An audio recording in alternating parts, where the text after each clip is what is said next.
that bloody good, Phil Hurden. Oh, Harry Prosser gets dropped! The excitement is building, the crowd is here. Oh, why not, mate?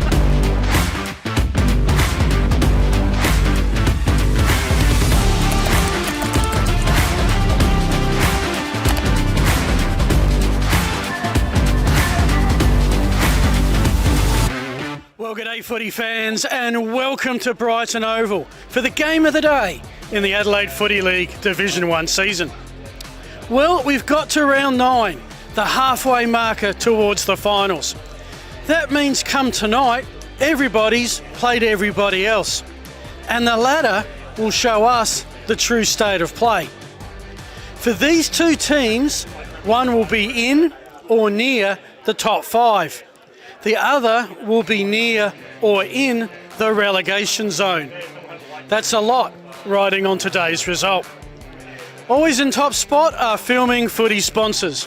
Archie's Footwear, Belgravia Apparel New Balance, Neomorph Mouthguards, Hahn, Sportal, Wakefield Sports Exercise Clinic, Farmers Leap Winery, Police Credit Union, Dartfish and the Moseley Bar and Kitchen. Coming up, it's the Brighton Bombers hosting the Broadview Tigers in a match of consequence. Thanks to Filming Footy, this is the Adelaide Footy League.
Brighton Oval, the place to be for our Filming Footy game of the day in the Adelaide Footy League. Phil Hurden with Adam Jeffries. And Adam, probably for the first time this season, winter has really arrived. Yeah, permission to keep the beanie on for the pre-match and the whole match. It's a little bit chilly up here in the grandstand at Brighton, but looking forward to a great game today. So the Bombers, last game 2 weeks ago, they got the draw at Port District. Despite not getting the win, was that their best performance of the season so far? Yeah, it was a fantastic performance. I think they're an improved football team, Phil. Their performances this year have been fantastic, despite only having 2.5 wins. I think they're an improved football team and they're still fighting to stay out of the relegation zone, so it's a big game today. And for Broadview, I guess season-wise and even game-wise, they tend to be slow starters, and at the moment they're just having to always play catch-up. Yeah, looking forward to watching them play today, see how they structure up. It's the first time I've called them live. They've got the worst defence in the Adelaide Footy League Division 1 this year so far, so they need to tighten that up. If they have aspirations of being a top 3-5 team, they need to be better in that space. So look forward to seeing how they go today. One of those games, we don't really know who's going to win. No, this is a 50-50 ball game and a huge game. Ramifications throughout the ladder. You know, win, you can move up a couple, lose, you're in the relegation zone. So it's a big game for both clubs. Plenty at stake, and we'll bring it all to you after the break.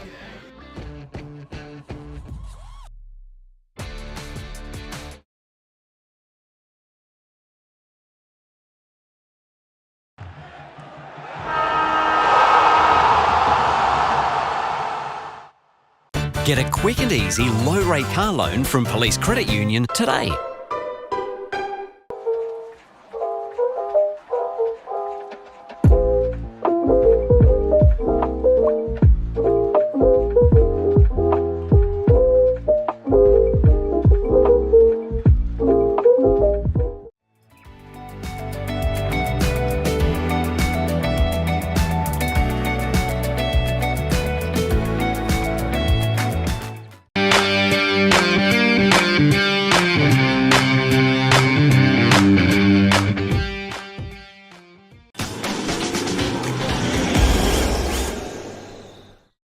We've been housemates for, what, nearly 4 years? Yep. basically since I started my uni degree, and you got your apprenticeship? It's been really good. Like, it's the little things, you know? Like, one of us is always around to house it when the other goes on holiday. And one of us is always ready to help the other out of jam. I don't know. Yeah, happen again. It's usually me. My HECS debt doesn't leave a lot of room for holidays or working transportation or food. But it's worth all the debt, right? No. But what about your debt? Debt isn't a problem for me. I get paid to learn.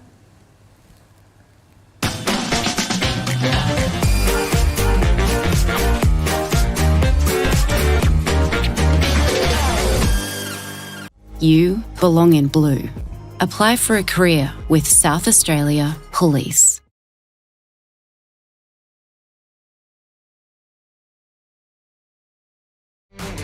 And welcome back. Here we are, all rugged up and ready to go and survive whatever Mother Nature may throw at us this afternoon. We're coming to you from the balcony of the Brighton Bombers Football Club, where we've just seen the reserves finish, and Broadview have made it 2 for 2. They have won the reserves by 53 points, a bit of a closer one than the Seas, where the Tigers got up by 103. A-grade to come with Phil Hurdham and Adam Jeffries. Adam, great to see you again. Welcome to winter.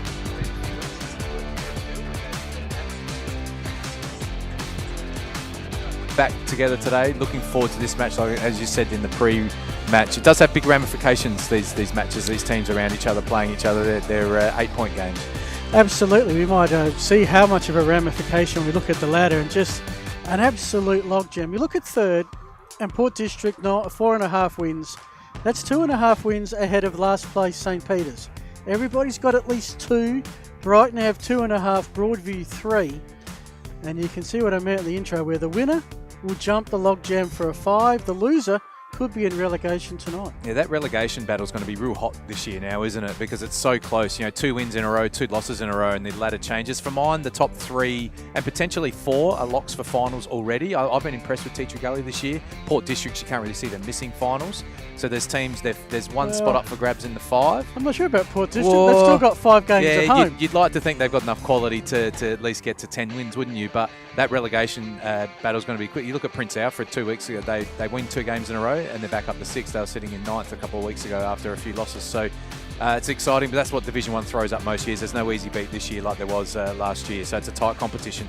Absolutely. And the beauty is you have 2 good weeks, you're back in it. You have 2 bad weeks and you're in a little bit of trouble. Let's have a look at the Brighton Bombers. The Brighton Districts and Old Scholars Footy Club. We merged Brighton and the Old Scholars back in 1991. Mainly a Southern Footy League club, and in fact I think there's a couple of players here that Shane Harvey and Justin Evans and Will Rivers, of course, who still play, who played in that Southern Footy League era. They won flags there. They came across in 2017, been working themselves up into Div 1 and are sort of in a no man's land in those recent seasons, as you can see there, Adam. Yeah, you can see we've spoken about Brighton a few times. Done really well to go from Division 3 to Division 2, Division 1 really quickly, but just loitered in that 7th, 8th position. I think Coach Backwell's done a great job with the squad that they've assembled. They're lacking depth. You saw the results, Phil, through the season Bs. They're lacking depth through the football club at the moment. Their best footy's really good, but you need depth in Division 1 when you get injuries and illnesses and retirements. So, but Brighton are hanging in there again, looking to hang into that 7th and 8th spot again, Phil, so no real change for them this year. Speaking of changes, there is a late one as we have a look at the team. Hugo's done an awesome job in updating. Alexander Book wasn't named Thursday night. He's come in for Matthew Reid. A couple of changes. Blake Higgins is one who's out as Broadview have just taken the field. Coming in, Ethan McInerney, Lockie Sheffield and Alex Book. Who are some of the players you'd be keeping an eye on this afternoon? Yeah, the player who I really liked last year was Tom Wellesby as a key forward for Brighton. He'll help Will Rivers a lot. So I think Wellesby and Rivers can be a really damaging key forward combination. Rivers is the 2nd leading goal scorer in the competition in a team that's sitting 8th. So he's had a really good season. So Rivers and Wellesby up front I really like. And they got plenty of good players across the board. I've been impressed with O'Loughlin Johncock as well this year, and Jake Tarker's a sneakily tough little matchup for any small defender in the league, Phil. Yeah, absolutely, and I agree with your thoughts on Will Rivers. He has been a difference in a couple of games that we've seen down here. They've been two interesting games we've seen down here. A close win against Golden Grove that we called, and then a game that went back and forth with the wind against Payneham Norwood Union, which the Falcons got up. So we have flip over to Broadview. Initially they started playing in the North Adelaide District Footy Association. 60 years they've now been in the Adelaide Footy League. They won an A3 flag. They were a dominant side when we were growing up, Adam, in the 80s, 90s years. 31 seasons in Div 1, 6 flags. Did a little bit of time in Div 2, probably about 10 years, but finally got back in, winning the 22 Div 2 Premiership, and last year just missed the finals by percentage. Yeah, they had a solid entry into Division 1 competition last year after a dominant season in Division 2 in 2022. Yeah, they were, I remember as a kid growing up, Broadview were a powerhouse football club, weren't they? They were seen as one of the big local football clubs, and they were, very, very good Division 2 side for a while, and they had the breakthrough in 2022, and again, loitering on the edge of the finals again this year. Yeah, so their season, I guess, so far it's been mixed. They started zipping 2, they got back to 3-3 with wins over Prince Alfred, Golden Grove and Payneham, probably their best effort, but they've lost the last 2. 10-goal loss to St. Peter's at home was a surprise to all, and they were much more competitive, albeit a slow start, taking Teacher Gully all the way 2 weeks ago to lose by 13 points. Yeah, there was a bit of hype around Broadview in the pre-season, wasn't there? I think they'd recruited some players and they thought that they could take a jump into the finals. They haven't proven that just yet, but they're still in the mix, aren't they, Phil? They'd be buoyant and be thinking, we haven't played anywhere near our best football and we're 3-5 and we can launch in. I'm looking forward to watching Stephen Jackson play today. I haven't seen him play live. There's been big raps on him. I've seen Sam Danielli, number 23, play. He's been a top-up player at the Adelaide Crows this year. They'll be happy to have him back. I believe the Crows had the bye in the SANFL this weekend, Phil, so that helps with a few players come back. Yep, playing the Eagles this afternoon, but I think they've mixed a few players Yeah, they around. missed a few players out. Yeah, so Sam Danielli's a good in, and he's a really good on-baller. And we look forward to seeing Johnny Boris up forward, the veteran full forward, and Kobe Russell as well is a sneakily good Division 1 player as well. Can be a handy goal kicker for Broadview as well. Yeah, actually we'll have a look at the Johnny Boris right now because he's in the middle with Otis Carthy, captain of the Bombers. In fact, they'll bring the captains across to... Looks like they're setting up a centre circle, a bit like what Teacher Gully did last week, avoiding the middle, balling it up in the middle of the ground, but on the far side, and I quite like that. And that's a big toss to win for mine, Adam, won by the Bombers. Yeah, I assume they're going to the left. The left is always the scoring end here for mine. It always just goes slightly downhill, and then a little bit of a breeze certainly going left today. So it won't be hard. You'll still be able to kick a goal to the right of your screen, but it's certainly, for mine, it's at least probably a 2 or 3 goal advantage heading to the left today, Phil. Yeah. Indeed, and Brighton will have it first. Our other games, as we're probably 3 minutes away, I think we've got the game of the just from the unpredictability of it. Payneham Norwood Union, the last team to face the might of Glenunga. Yeah, Payneham can cause an upset there, but Glenunga, every time you tip against them, they just win, don't they? So, no, Glenunga should get the chocolates again. Yeah, Paynham's best and worst, there's a fair extremity there. On their best day, they might get close. How's this for a matchup? Teacher Gully and Golden Grove for the first time in Division 1. It'll be going off at Pertaringa today. Oh, it'll be like an English soccer match out there in the northeastern suburbs, won't there? It'll be tribal, walking to the ground. I've been impressed with Teacher Gully, 4-4, 2 narrow losses in there. I think they're clearly the 3rd or 4th best team. Much improved for mine. Luke Brown back. Golden Grove, we don't know much how they're tracking, do we? Teacher Gully for mine in a close game. Spock, 10-goal winners over at Broadview, but in relegation playing Port District. The Ditters might be okay this week because they're on the road. Yeah, really weird their home and away record, Port Districts. They need to win Port Districts for mine. They can't afford to drop that game because then they're back in that pack, aren't they, Phil? So I think they will get the job done, but St. Peter's, gee whiz, for a 9th, 10th team, they're not a bad outfit, so that's going to be a good game as well. And the final one, 2 collegiate sides, very exciting. Sacred Heart Old Collegians at the middle school, hosting Prince Alfred Old Collegians, 2nd versus the defending champs. Yeah, there'll be plenty of thick jackets and R.M. Williams boots at that game today. Sacred Heart, they just keep getting the job done as well. They're too stingy on defence. I can't see Prince Alfred kicking a big enough score to beat Sacred Heart today. So that's the other games. We will give you score updates as the afternoon progresses. Right now the teams are in the huddles about to head to their positions. As mentioned, Brighton heading to left of screen. A quick mention of our sponsors: Archie's Footwear, Belgravia Apparel, New Balance, Nearmouth Mouthguards, looking forward to many magic moments this afternoon. We'll give you plenty of updates on the Hahn Sport or scoreboard. Wakefield Sports Exercise Clinic, we'll try and get you some interchanges. Farmers Leap Winery, we'll talk all about the coaching strategies, and of course they support Coach of the Week and Coach of the Year. Police Credit Union, no boundary rider today, but we'll try and give you our insights from the balcony. And Dartfish, plenty of footy stats. Adam will be noting some of those down. And the Moseley Barn Kitchen, our Best Team Player Award.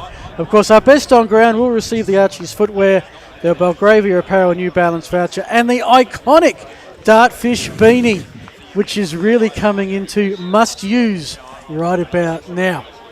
But looks like we're going to have a ball up in the middle of the mud. Which is an unusual decision. We spoke about that they might just take it TG to the Gully, side. they took it to the side. But, oh well, each to their own. Game of the day, thanks to Filming Footy. Brighton, it's black and gold for both. Brighton in the home black strip. Broadview in the clash yellow gold with the black sash. That kick's not really going to help get out of the mud pit for the moment. Bombers trying to clear, and they do work it out to Carthy. Hand pass coming out from Warner.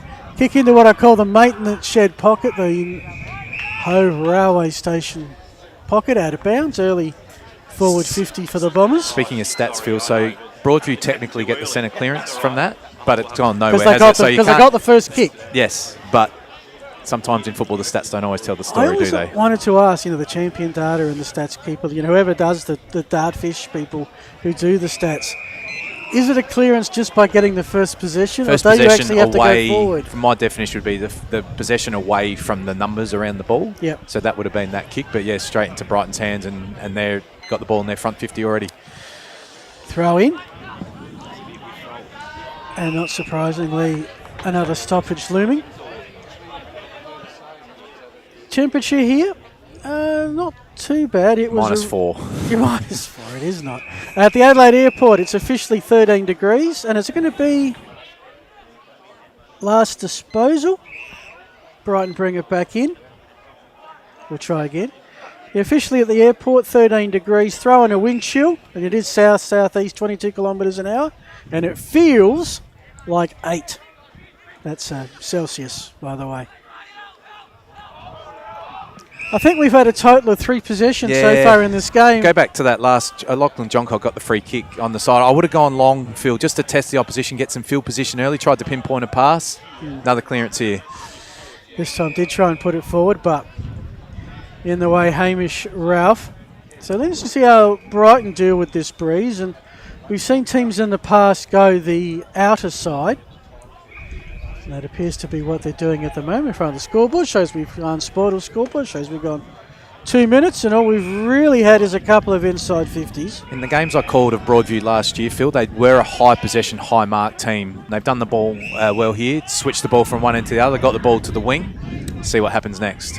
Campbell Monhoran in the side today, gets it on to Stephen Jackson. You can see the breeze take hold of that one, but finds There's Jackson there that marked the that target. ball. So I've got a mystery 27. Okay. We'll work that out as time progresses. I'm sure 27 will get a truckload of stats before I manage that. Inside 50, first time for Broadview. Off hands will be a throw, and 2.5 gone, no score as yet. Busy day down here at Brighton. We've got the rugby union behind us. We've got the lacrosse in front of us. They did a lot of work renovating this entire sports facility to redo 3 fields with new club rooms for all. Great to see it in full use today. Bit unlucky there, Danny Ellie, really making the play, but that was a good tackle by Lachlan Johncock. So almost a battler. The Moes there. Johncock sprouting a nice one. Plays in a similar vein. Look at Danny Ellie. He looks like Andrew McLeod to me. Yeah. He just moves like him, plays like him. And where's his number? Yes. So hopefully we'll see some Prime Andrew mover for Broadview. He'll be one that Brighton have to watch around the stoppages because he does go through with some speed. Hopefully we'll see some Andrew McLeod type moments. But that one was the other 23, Ricky Lachlan Johncock. It's with Wellesby. He's tackled, just got a hand pass out. Some quick hands. Too quick, unfortunately, for Taka. Broadview playing mop up. It's our Phantom 27 with it now. In the blind spot. Is he tackled? Is he out of bounds? Holding the ball. Free kick. I think the Right Broadview in front player of a was little mud hoping. patch there because I think there's a gate. This time O'Loughlin Johncock goes long, although not deep. Yes, I mean, look, I prefer that than having a shot and lobbing 2 metres out and getting thumped through. At least it's put in a more high percentage area, but a little bit deeper would have been good if you have the wind. In ruck, Dixon. He's going to go up against Anyang in most of the ruck battles today, you would Certainly think. hot on the holding the ball decisions early, which I don't mind. What's that, 3 we've had in the first 4 minutes? Our local umpires, whether they want to or not, will mimic what happens at AFL level. It's been hot at that level. They watch Friday night football and certainly more being paid. So have you made sense of that change? I like it. You've got to, if you've had a lot of prior and you've been tackled, you've got to reward the tackler, right? Yeah. But yeah, it's weird when they just adjust rules mid-season, isn't it?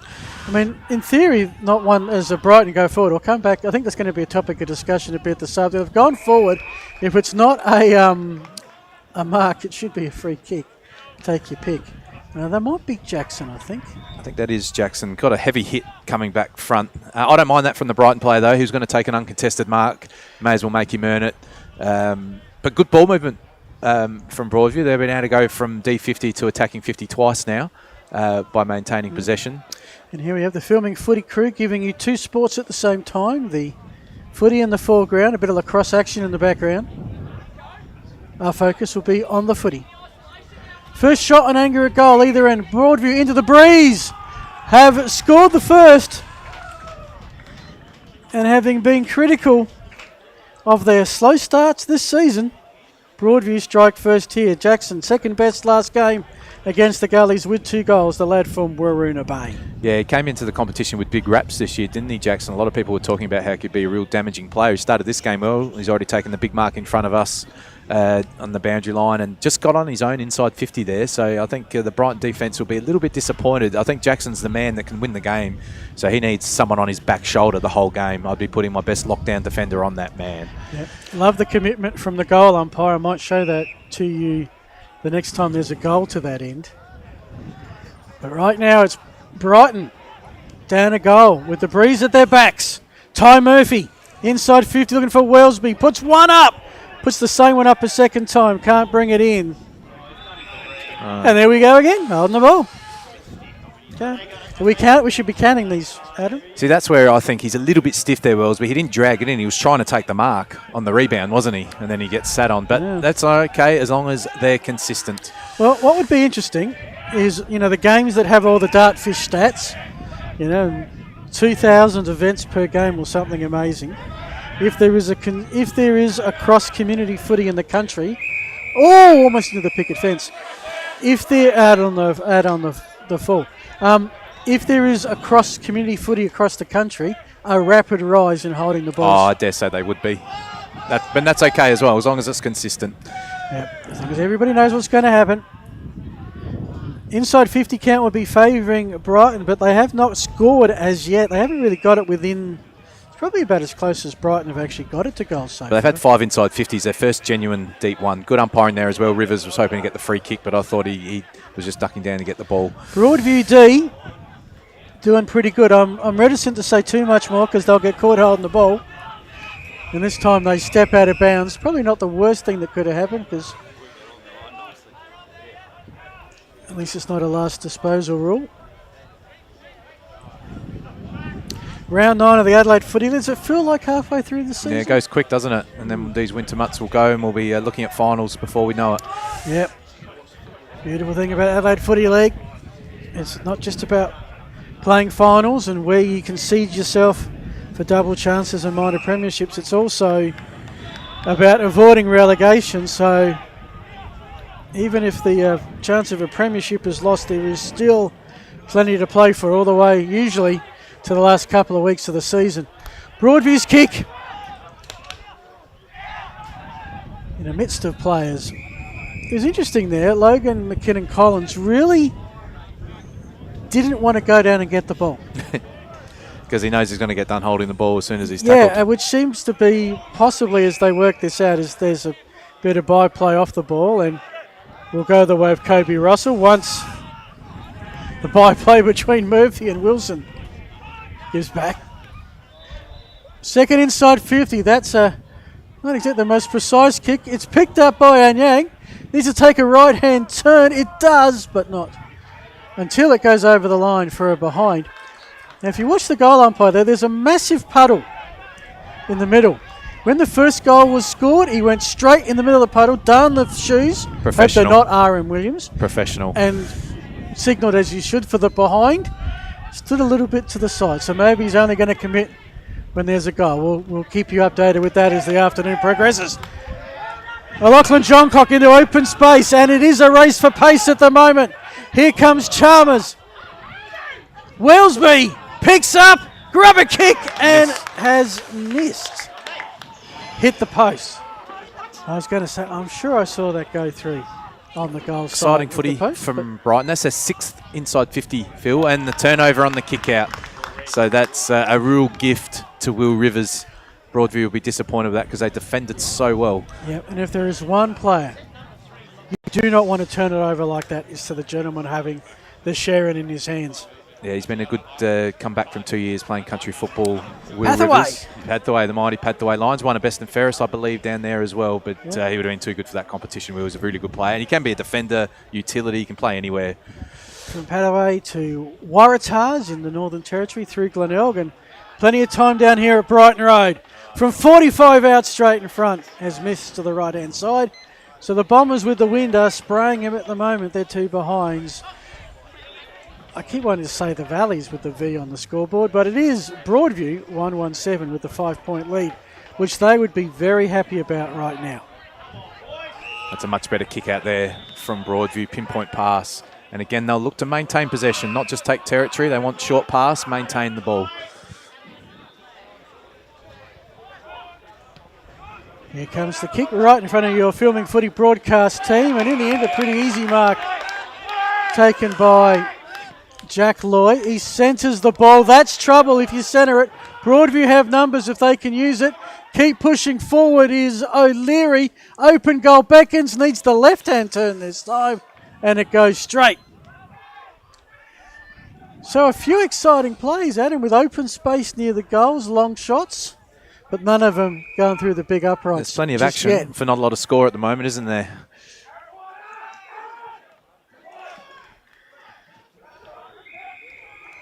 It's an interesting day, isn't it? Because both teams will try and maintain the ball, but it is a little bit windy, is a fraction slippery underfoot. So we saw before looking to go lateral. There will be some turnovers today. It's about capitalising on it, isn't it? Both teams haven't capitalised so far. There's a bit more pressure on Brighton to get a move on to make the most of the breeze. Yeah, potentially. But they've had 6 inside 50s and just haven't been able to score, which has been Brighton's Achilles heel a lot over the last few years. They don't have low inside 50 numbers. They get the ball in there. They just don't have the finishes in the front half that some of the other clubs do. Yeah, well, this is the third time they've met in Division 1.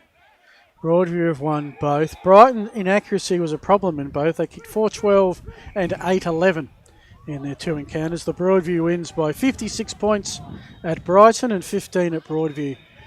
First meeting this season as we head to the end of the first round robin series. Otis Carthy down the outer wing. That's a good grab in a contested situation. Hand passes on quick. I think that was Harvey towards the top of the square. There's 3 Bombers, but it was the one Tiger in Jack Fergus who held up very strong. Played a good game last week at the Gullies, although he did have Tyler West running amok at times. But they were, especially early days, Broadview. Well, they'd be used to this because last week they were under siege from Tea Tree Gully, except the Gullies actually put on a bag of goals in the first quarter. Broadview never. They came back, got within 7, I think was the closest, but never got their noses in front. To the centre wing. Lovely pick up by Mulherron. There's a bomber down who ain't getting up. Surprised that wasn't called holding the ball, Phil. I know it wasn't a great tackle, but he went to bounce the ball and it was dislodged after a touch.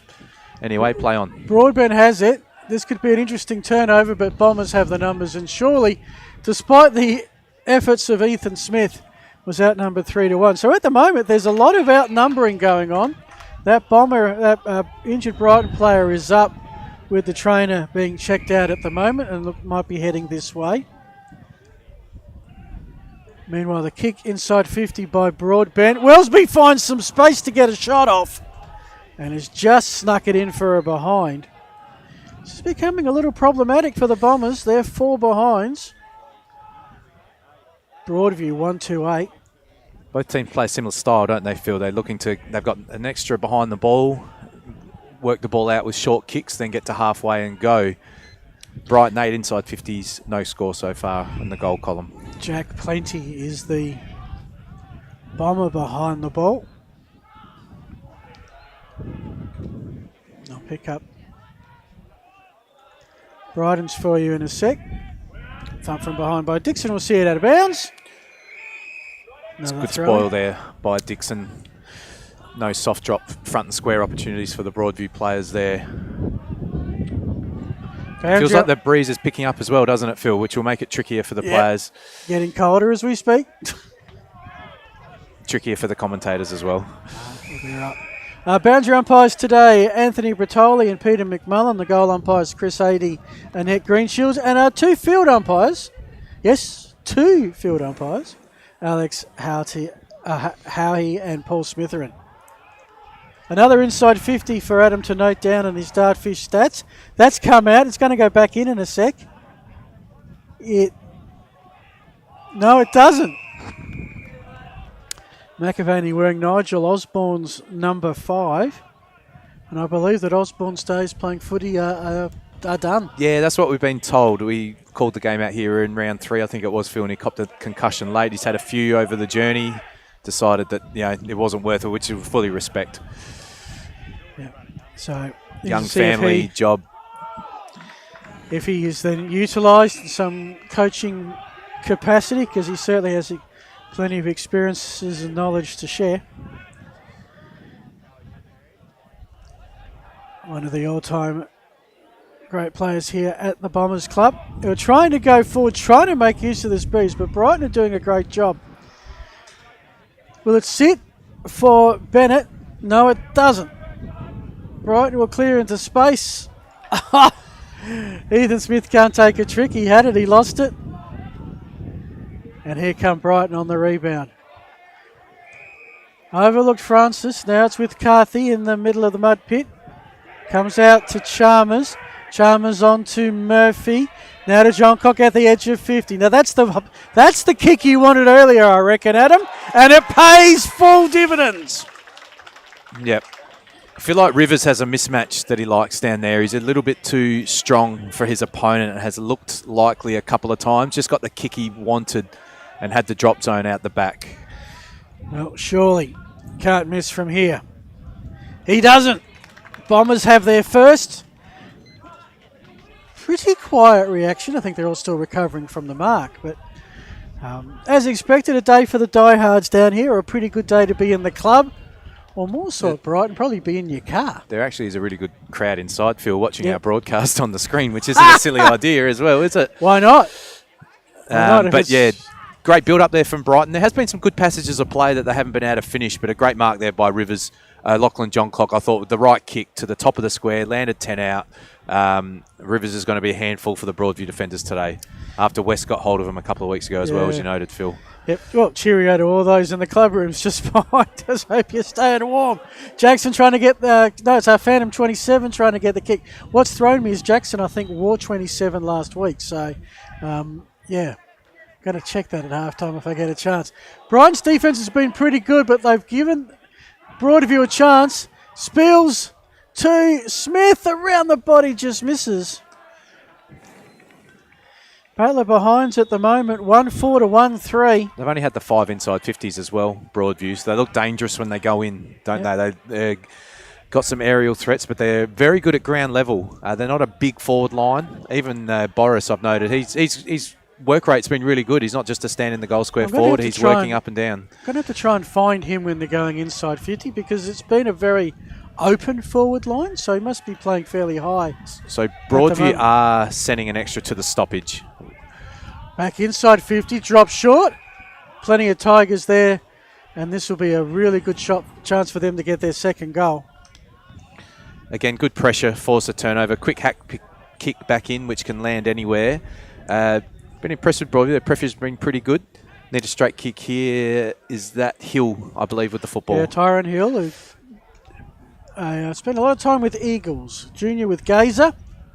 Played in the Woodville West Torrens reserves last year. 16 games, 9 goals. And has sprayed that to the coastal side. Another miss. Now on the TV, we're tied. To the people watching it on the screen, it looks easy. It is quite windy and it's quite tricky, and you can see a little bit of weather potentially coming in, but you can see the players really struggling with the ball drop. Weather check at Mount Lofty. Official temperature 6 degrees, feels like 3. So if you think this is cold, well, at least we're not up there with the filming footy call of the Wild team. That's a huge storm. Go on the barrel on the line out, Brighton. Let's see what happens if they can get it over the back. Well, they were trying to clear it. Tyler McKenzie's kick, though, was partially smothered, so Brighton still maintaining the field advantage. You said, was it you who told me that they do that once a game? Yeah, and occasionally late if they need. It's worked, but on the rebound here. Pretty good time to do it, time on when you've got a long breeze. But again, Broadview, another inside 50. This time Brighton repel pretty quickly. And it's taken by Darcy Modra. Modra with some options in board that didn't really appeal to him. That is a better one, no doubt about it. Here's the run of our Phantom 27. But Boris, who sticks up the mid. And it sticks in the mid. And Johnny will get a shot on goal. I've been impressed with Boris. I thought maybe at his age he'd just sort of be one of those old school full forwards, Phil, and just sort of stand and wait. But he has been working up and back, wing to wing, to provide an outlet. Replay. I mean, there's a bit of skill there. He just put the hand out and just lobbed in the hands and stuck. He's an experienced full forward, kicked many goals across many leagues. Yeah, 56 last year for the Tigers, coming over from Imperials and Torrens Valley. Also played a bit of league with the Roosters of North Adelaide. For the largest league, well, for a second goal that's been a little while coming, Broadview have bookended the quarter. A goal to Jackson to open proceedings and a goal to Boris to make it a 6-point lead on the Hans Sportal scoreboard. 2-4-16 the Bombers, 1-4-10.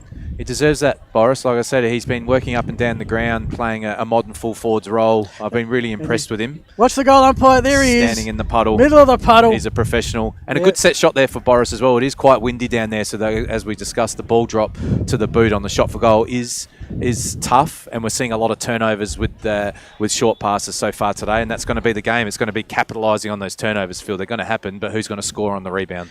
Who's going to make you pay? Another clearance from a Phantom player. I said he would pick up a lot of touches, and has, but only as far as Broadbent. Brighton need a goal here to Wellesby. We've got 22 minutes of a quarter where we've had 3 goals kicked, so probably 25, 26 you would think in time on. I call a few different levels of footy, and I'm just totally confused with time on now. Called a under-18 Sandford game that had a set 25-minute clock. Called a women's footy game that has 18 plus time on, but only time on for goals. So we heard the club president, I think it was, yelling down the bench a couple of minutes ago. There was 5 to go. So 5 to go. Okay, is that 3 to 28? go. Of course, that's without another goal. Not sure what happened over there, Phil. A little bit of a soft free kick paid underneath that pack. I think Tarka's got the set shot, and that's in what we call, that's like kicking a sack. Imagine if you've got a bag of sand in a sack and you kick it. That's what that's like. Which for Tarka, who's a skilled player, Phil, so you can see it is quite tricky for the players out there at the moment. Well, he was the Bombers' best in the draw against Port District 2 weeks ago. Of course, no footy last week. Everybody enjoyed a King's birthday long weekend.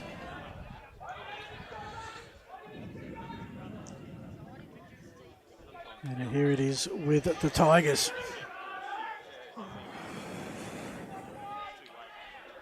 They're happy to soak up a few seconds where they can, Broadview. Smart footy. Going back with courage was Kane Flanagan. O'Leary, one-on-one contest for Smith. He's dropped in and taken it. That was a perfect bodywork, wasn't it? He knew the ball was just going to drop short, and all he had to do was lean on his opponent, and he couldn't get a fist into the drop zone of the ball. Good play again by Broadview. They look really dangerous at ground level for mine, swooping on the loose balls. This one will be straight in front. Smith chips it. Goal umpire's shoes will get wet. They do. And Broadview have their third goal. Smith, 3 individual goal scorers to Jackson, to Boris and to Smith, including the last 2. And all of a sudden, it's a handy 11-point gap, having gone into the wind in the first quarter. Yeah, they are kicking into a 2 or 3 goal breeze, but you can see both teams are going to be affected by it. Sometimes when there's a heavy gale going even to one end, it can be tricky for all the ball drops, and you've seen that. But Broadview have been impressive in the last 5 or 10 minutes, Phil. They've defended well, but they look really good at ground level. It's a day for the small men, not for the tall men. They look really good in their front half. Yeah. It's an interesting theory. I mean, I understand why you win the toss and you kick with the breeze in the first quarter, because it might change and then you can get 3-1. As Brighton go forward, a little grubber kick coming from Lockie Sheffield, who's in the side today. Sheffield does well to bump the defender off the ball. It's going to be throw in. You've always got to go with the breeze. You can't tempt fate. But I often find sometimes teams take a while to settle. Yes, and then they've lost time with the breeze in settling. And the other factor is it's a little bit like round 1 of the season. You're coming off a bye last week, so that little bit of rust comes in. But Brighton's certainly not out of it. They've had 12 inside 50s to 9. They just haven't finished. Yeah. And Broadview have certainly shown they can score. You just think Brighton have not had the best of the last 10 minutes or so. It has really been all the Tigers. Boris doing some good work up the ground. Brought it in. That one's okay. 30 seconds to go. You can hear them yelling here, so it won't be a super long quarter. Broadview just have to keep it in. And how's that for a good solo tackle? I don't mind that decision from the umpire. I think he's only had a split second. You're allowed to try and get free of a tackle. Yeah. It's good umpiring. Dan Alley with the tackle for Broadview. Into open space. Important footy at Brighton's. Then Dan Alley did well. That was McLeod-esque to a certain degree. His kick looking for Smith. Couldn't win on this occasion. We're not far from the quarter time siren.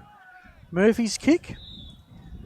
Will miss the target. That little whistle, if you can hear it in the background, wondering why the play doesn't stop, that's because that is the lacrosse whistle.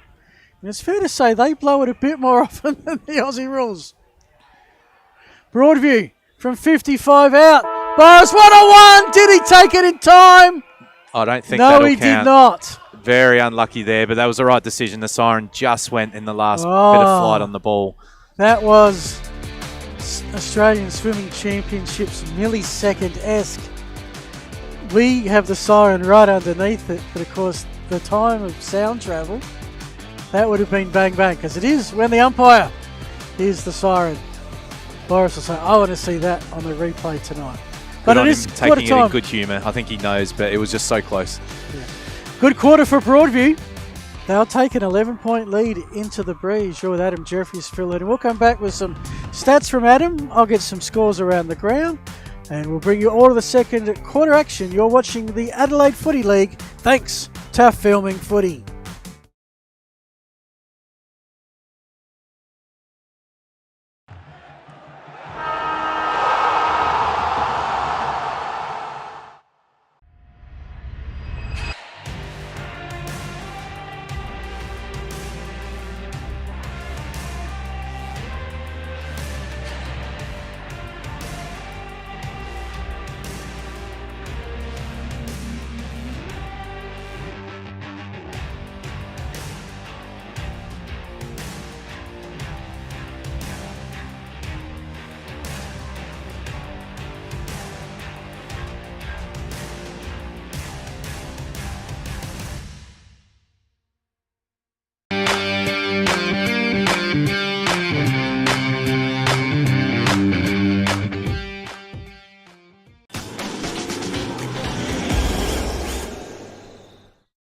We've been housemates for, what, nearly 4 years? Yep, basically since I started my uni degree and you got your apprenticeship. Yeah, it's been really good. Like, it's the little things, you know?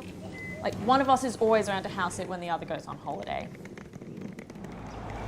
And one of us is always ready to help the other out of jam. I don't know. Yeah, happen again. It's usually me. My HEC stat doesn't leave a lot of room for holidays or working transportation or food. But it's worth all the debt, right? No. But what about your debt? Debt isn't a problem for me. I get paid to learn.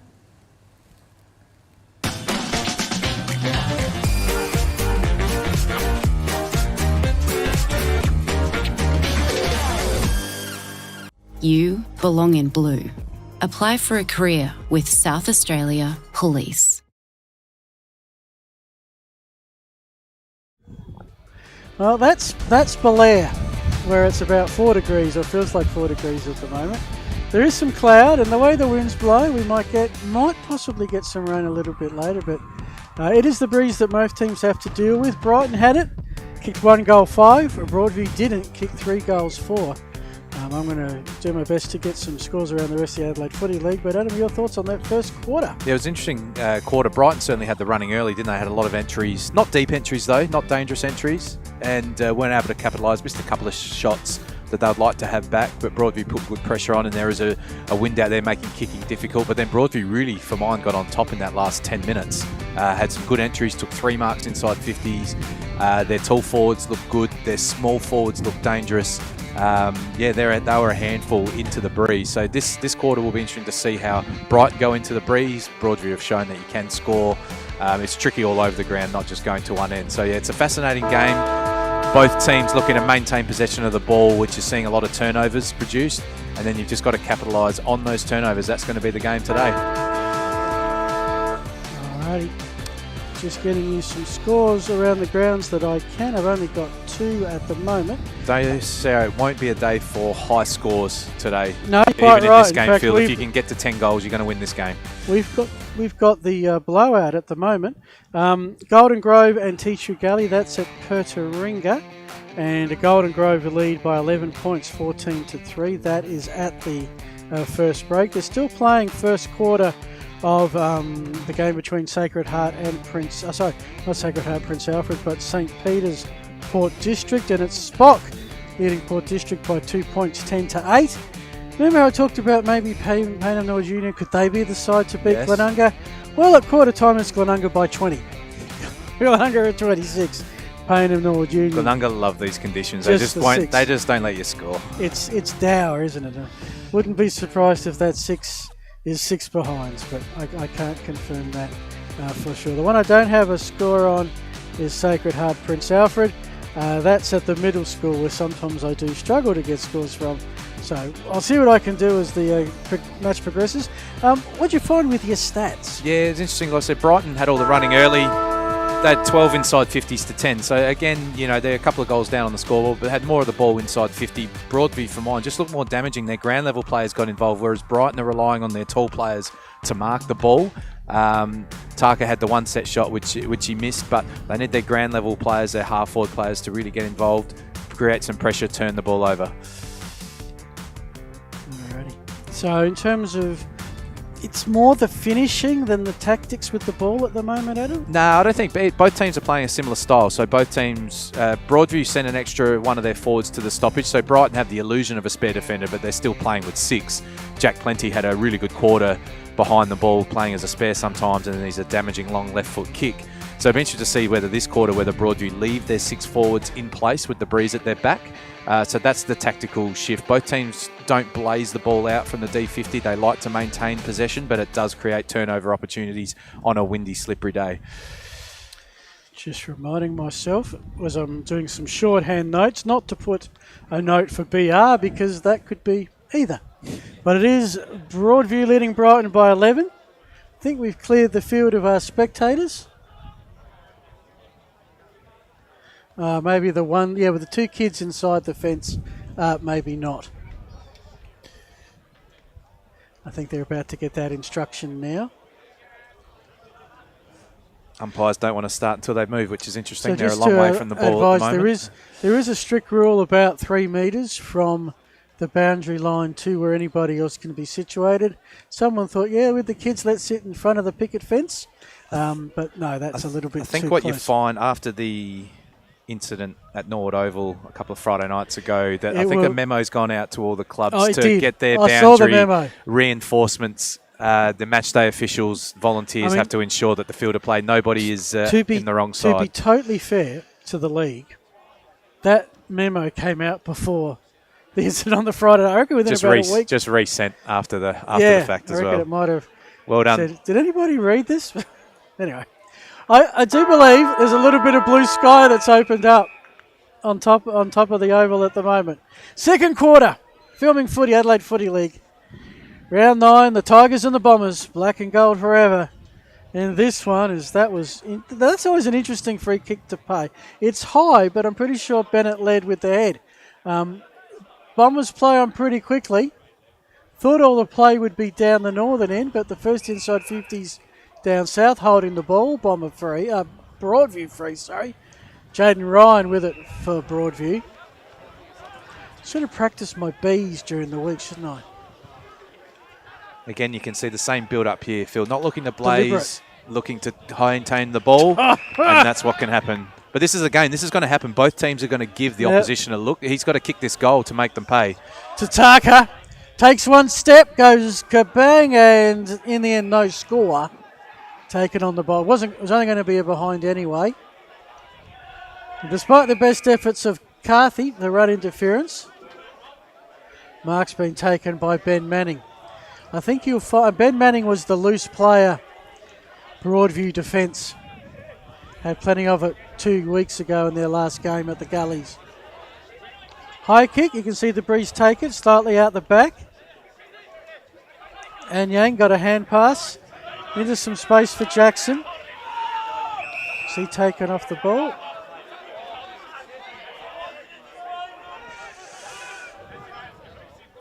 Sits with Jackson now.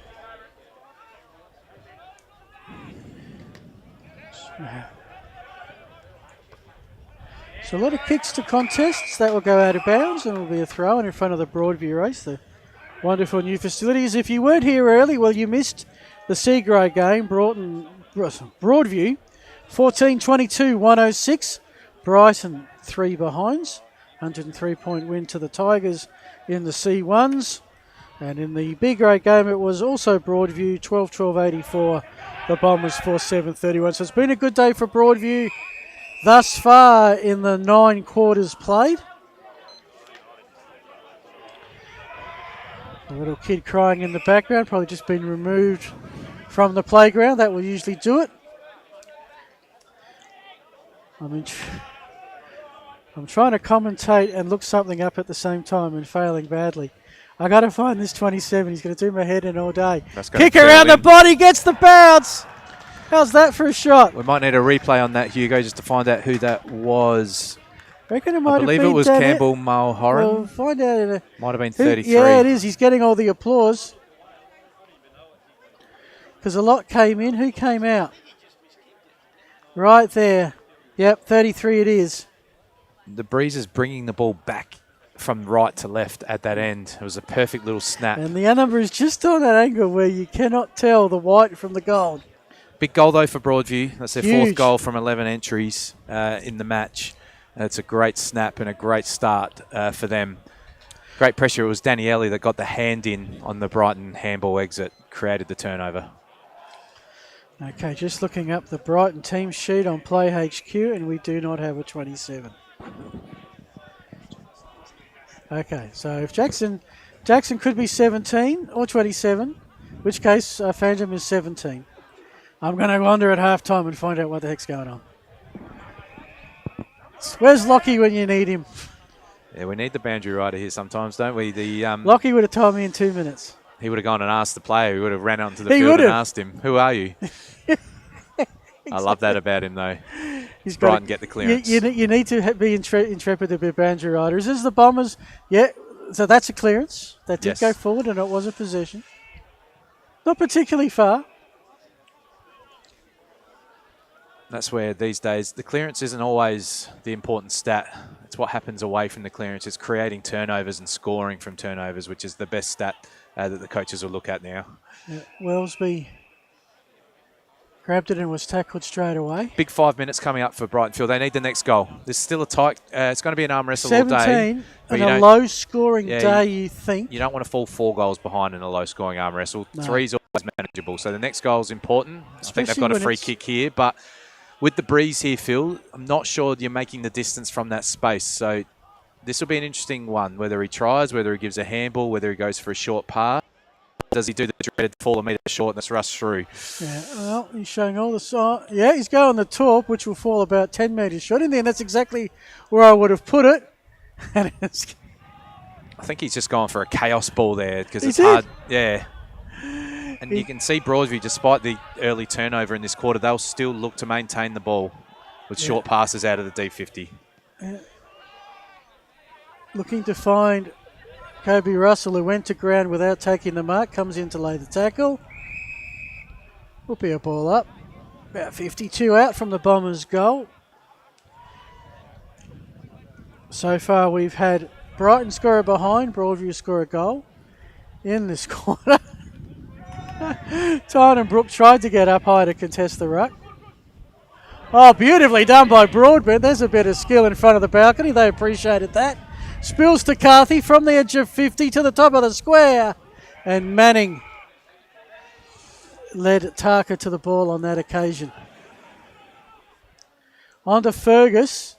Long hand pass and Bright able to get out of trouble. Here comes, I'm not going to say who it is. It's number 17. He did well to run interference, get the ball, create some space and send Broadview forward looking for Boris. He's got on his hammer and tack Jack Loy. Managed to keep possession. Somehow Broadview is still going forward here. Ends up with a Murphy. And there's your holding the ball. Great pressure Broadview are applying. Really desperate in this game so far. So Phantom 17, who's got a black armband on. I don't think most of the team do. Brighton trying to find some space here. Chalmers had it, took off without the ball. Now goes back and just tries to tap it into some space, waiting for the cavalry. But it's Broadview that is sort of touching the ball without recording a possession. Phantom 27. He's almost lining up for a set shot at goal here. Well, he is a beautiful long left foot kick. But with the stand rule, can he somehow inch closer to that 50 metre? Potentially, if he's got a long leg, put it up at the right post and let the breeze do the work. Yeah, Breeze doesn't feel that strong just at the moment. He certainly puts it up at the right post. That's a good and mark. It's a mark to Broadview. Trying to pick up who that is. Brighton will be got disappointed friends. with that because I was about to say, Phil, it's that dreaded 1 metre out. Yeah. And normally it's very difficult to mark the ball there. That's Mulholland again, who kicked the last snap goal. And this is a much easier kick. Yeah. Much closer in. Despite the angle, if he thinks it through, which he does, he becomes Campbell Mulholland, who last week kicked 2 goals in the Bs. He's now kicked 2 in the A's in 1 and a bit quarters, and it's looking ominous for the Bombers. Tigers go to 4-4, 34, Brighton 1-6-12. See the Dartfish replay. Probably a little bit closer to the goalpost than he would have liked, but never in doubt. Now you can see the difference. You know, Brighton had a clearance before and Tucker got stuck behind as a small forward, but it's the small forwards for Broadview doing the work at the other end. Mulholland bopping up with 2 goals in this quarter. Huge contribution coming in from the B grade, Phil. Sportal scoreboard. You can see there Brighton 5-4-34, the Bombers 1-6-12, 22 points the margin. Elsewhere at quarter time it was Glenunga by 20, St Peter's by 2 and Golden Grove by 11. Still waiting for the carrier pigeon from Sacred Heart to turn up. Alarm bells Dan now Alley. for Brighton. Yeah, another clearance. Interesting. I thought that's interesting because you saw a player on the ground reach out for the ball, take possession. Nervous one Yeah. there. Umpire benefit of the doubt though. Again, Bombers just Broadview just a way to go forward, and they're going to get another goal here. No, they're not. I think he'd like to have Ethan his Smith. time again and just run straight at the goal there rather than go the snap. But, yeah, looking very dangerous at ground level inside 50 He's Broadview. the danger man. 1 goal, 2 so far. Ticking over 9.5 minutes. Getting kind of dark here. Though to be fair, it's been dark most of the day. The only thing I'll say early in this game, Phil, we called the game here round 3. Golden Grove had a similar lead to this on Brighton in a low-scoring arm wrestle. And they managed to kick a couple of late goals in the second and have a big third quarter. So there's still a long way to go in this match, but Broadview certainly just look more damaging in the front half of the ground. Correct. I mean, you turn that 1 goal 6, you make it 3-4, and it's very much a contest. But the scoring has dried up of any variety. That's a great exit kick. Opens the That'll whole field up. Bending into some space. Here's Chalmers. If it sits, he's got acreage. And that's a beautiful pinpoint pass from Jack Chalmers. Hits Rivers on the V. And in the end, that loose Tiger. Again, if I'm Rivers, I'm kicking off the back foot. I'd like to have my kick again there if I'm Will Rivers. It was a great passage of play and a great... You can understand if he's clearly open, but there was turned out to be 2 Tigers in the vicinity. So, Brighton get out of a bit of a jam. That ball in and out of the chest. But again, it's easy in the commentary box, isn't it, Oh, Phil? it's very That's the easy only in thing the I'll say. There's commentary tricky box. conditions out there. But an experienced player, I'd like to think that through. Get a deep entry for his team so they can set up a wall, give their defenders a breather. Yeah, certainly been plenty of play. What have you got the inside 50s for the quarter? Yeah, and it's all just that? 4 each. 4 each? 4 each. So there's no real dominance from one team. There's a little bit happening off the ball at the moment. There was a free kick paid off the ball. So umpires just trying to take control of the match, which we don't mind. Yeah, nothing easy today. Wouldn't be too often you see Otis Carthy miss that one completely. Warner, those picked it up. It's on to Shane Harvey. He'll put it inside 50 pretty deep. Bombers have a man on the outside. That's McEnany, who's managed to slot it. Oh, as a team, you missed the easy ones. That was straight into the breeze. I can't wait to watch this, folks. Off hands. Beautiful work by Dixon. Heard the call. Bang. That is Eye of the needle. Early nomination for Player of the Day. Yes. Great haircut that guy's got too, but that was a fantastic kick for goal. Much needed by Brighton as well. I'll just make a point as well. They've tried to go with Jake Tarker out the goal square. He's been caught behind 3 or 4 times. He's better off coming up the field and going back to goal for mine. But a much needed goal there for Brighton. Hanging in there. Ethan McEnany, that is his first league level goal for the Brighton Bombers. Played reserves last week, where he's kicked 2 goals in 3 games. Both teams have brought in players from the reserves who scored goals, Phil, which is huge. That's the depth you need to come into your team and contribute. So has that sparked the Bombers up? Maybe. Another inside 50, other mark. This will test the distance. Again. So Rivers has got he's taken 4 marks inside 50 now for the game, Phil, which is dominant, right? And after the last one, he's going to be very deliberate about it. It is a tricky shot. So you've either got to think you can make the distance or maybe lob the ball to 10 out. They've got Big Anyang, the ruckman, who's a huge man. He's going to be difficult to get around. He's back at the goal line. But Rivers at his best can put this through. Well, we'll get a really good idea of the strength of the breeze right now as Rivers comes in straight in front. Does stab at it. Got really good distance, but away to the right. 2.7.19 are Brighton, 5.5.35 are Broadview. 16 points the margin. Broadview, well, they have a buffer, but you feel like it could evaporate at any moment. In the middle. Don't argue from Cal Ferguson, and Brighton said, yeah, we will argue about it. And someone's got some laundry work coming up. And they'll get a bonus 25. And he's turned it over. Well, that's something for both coaches to be unhappy about. Giving away the 25 and then giving away a forward 50. I reckon Mouse might be the angrier. Yes, because it was an experienced player for Brighton. Plenty. He's played a lot of football. But well done by Chalmers getting back and taking the intercept. Yeah. And well, might you say, well, sure, the umpire shouldn't fall for that sort of stuff. Well, no, just don't do it. Why give them the opportunity to do that? Just take the 25 and keep going. Rivers again. 5th mark inside 50. Good little side shove.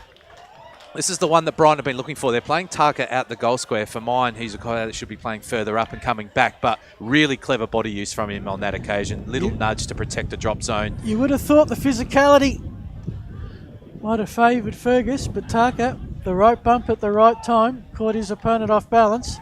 Now to convert, that ain't going to score a thing. Off hands, and in the end, behind. Do look dangerous now this quarter. Brighton 5 marks inside 50 for the quarter. Will Rivers has taken 5 for the match, so they do look dangerous. Set up a really good wall. They've had, 4 inside 50s in succession? Broadview is struggling to get it from beyond here. And it ain't coming out of there. So 16 minutes gone. Just as Broadview were looking like they were motoring along beautifully, Brighton have struck back with a goal and a smattering of behinds. Broadview, the kick from McKenzie. I reckon that's the second one he's had partially smothered today. And then the free to Hill. Hill had a shot earlier, which missed. Too far out to score on this occasion. He'll go towards the scoreboard pocket. Ooh, umpire's found a free for a throw out, I think. Was it a throw, wasn't it? I didn't quite see the signal. Yeah, neither did I. But just the fact that Brighton got it out so quickly was... Shouldn't guess, should we? No, we shouldn't. And Brighton didn't remonstrate with the call too much either, did they? So normally a telltale sign. So Ethan Smith, this is an interesting one. As we said, a south-southeasterly breeze, so almost at his back. Or at least enough to put it out to the far behind post and let it come back from there. You can see him put it up. You can see it curve around. And you can see it be Ethan Smith's second goal this afternoon. Broadview get a steadier after Brighton had a lot of the play in the previous 5 minutes. As we see the Dartfish replay, you can just see him give the ball a little bit of air. Allow the breeze to take use of it. He guided that ball beautifully down onto his foot, didn't he? Celebrated early as soon as it struck.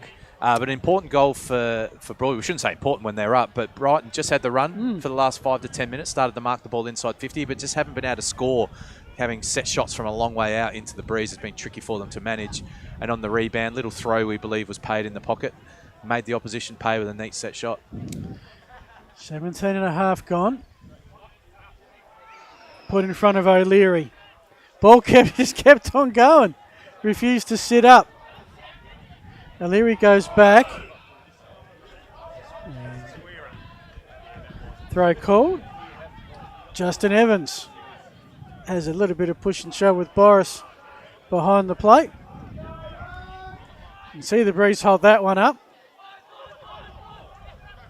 Beautiful pick up ground level. This is Jack Francis into a fairly open forward line. Tarka led. Wants to lose opponent the ball. Here comes Harvey.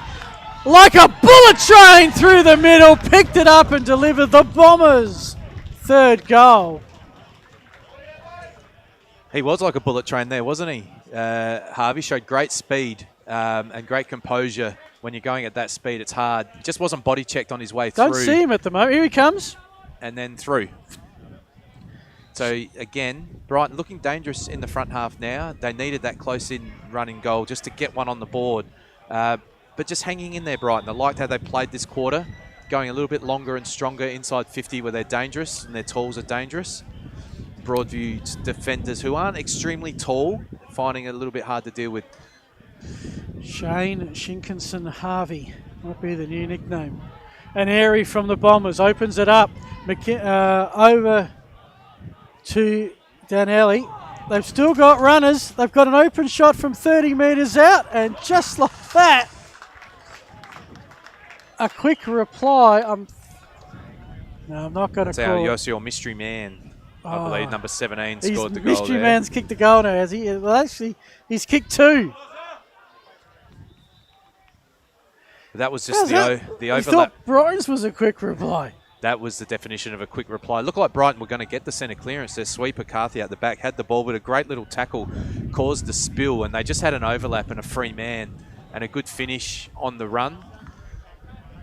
It's been an exciting game considering the tricky conditions, Phil, for mine. Both teams are really putting a lot of pressure on, and we see some beautiful finishing in this quarter. 3 goals kicked in the last 4 or 5 minutes. We've hit time on, and it's a 21-point Broadview lead. Looking to extend that through some Bomber hands, but Broadbent did go. Oh, no, tackled on Loy. Broadview's tackling deserves a free, but it was a bit crude. Will be Brighton ball. Broadview put great pressure on around the centre bounce. Brighton keep getting the first touch, but they can't clear the ball. Broadview have had the last 3 centre clearances go deep. I heard a 5 in my left ear. I reckon that might be time left.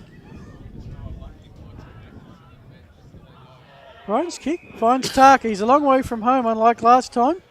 Forward line opens up. Here's Harvey, this time standing, well, it's not exactly standing still, a little slower than the last time he had the ball. From 50 to the pocket. Wellesby was lurking, but standing in front was Tynan Brook. He doesn't look like he wants to have the shot, does he? He has still not settled. Great mark by the ruckman, drifting forward. That's good to see. And good work by Kane Flanagan from Broadview. He cut off the runaround angle that Book was thinking of. And he looks close in, but that will be a tricky set shot in that pocket It with will the breeze because the taking breeze the ball away will be, from the goal. You'll almost have to put some curvature spin on the ball because the breeze will be pushing it out. Tries to chip it up and has missed. 3-9-27 are Brighton. 7-5. Hang on, they've just given the behind to Broadview. I'm pretty sure that was Brighton who kicked that behind. So they might want to change that, yeah. 3-9-27, 7-5-47. 20-point ball game in favour of the visitors. Looking to hit the halfway mark at 4-5, and there's a decent chance that the 5th team will be 4-5. It might not be. And a Broadview. reversal again. Players haven't learned, have they? You put yourself in the players' shoes on that, Phil. You always want to stick up for your teammate, don't you? Yep. You do, and it's a natural instinct. My player was pushed. And I'm going to push arms you. in the back pocket. So that's been reversed. I'm not sure what the card came out for, though. The umpire's made a report, has he? I don't know. I just saw the arm going to the back pocket. He might have been adjusting something. Just every time you see it, you wait for something to appear. None did. A lot of players went up on that occasion. And too early some from too Tarka. early. That'll be a Broadview free. And if I was the Tigers, I just want to settle some things down here. Some of the possession football right now could be handy if they can execute. No one on the mark for Manning. Takes a few steps, goes with a long kick to the lacrosse side of the ground, and we'll have a turnover. Chris Broadbent's taken it. Shows his mark, then gets on with it. Dixon couldn't get a mid on it. Francis. Some quick hands. Lachlan Johncock. 2 beautiful weaves out of trouble. The kick to the top of the square. Tarker's caused interference. Denied Broadview a mark. And in the end, the Tigers say, we've had enough. And concede from a fair way out. So the Bombers hit double digits in terms of behinds. 3-10-28. Broadview 7-5-47. That's on the Hans Sportal scoreboard. Of course, we'll have our player of the game. I'll have a chat about that at halftime. Thanks to New Balance, Belgravia Apparel, also Dartfish with the iconic beanie, and Archie's Footwear. The Earmouth Magic Mountain. Got one for Brighton. Might have to think about Broadview's a bit. I've got the Boris one-handed mark so far. I thought that was a real clever... That's not bad, actually. But right now, Bombers in a little... So we've got some sunshine on the ground. And Brighton are having a real dominant patch here. In fact, it's been their quarter fill, but It they've has. lost it. It's 4-2 Broadview's way, so it's an interesting one, isn't it?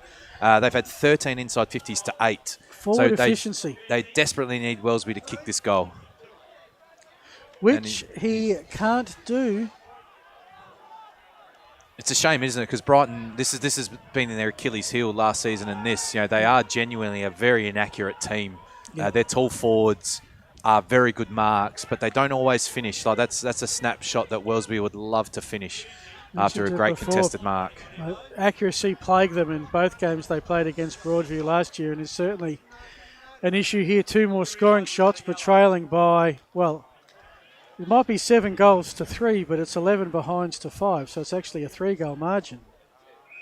In a quarter of football, they've really dominated, but Broadview have just taken their chances, haven't they?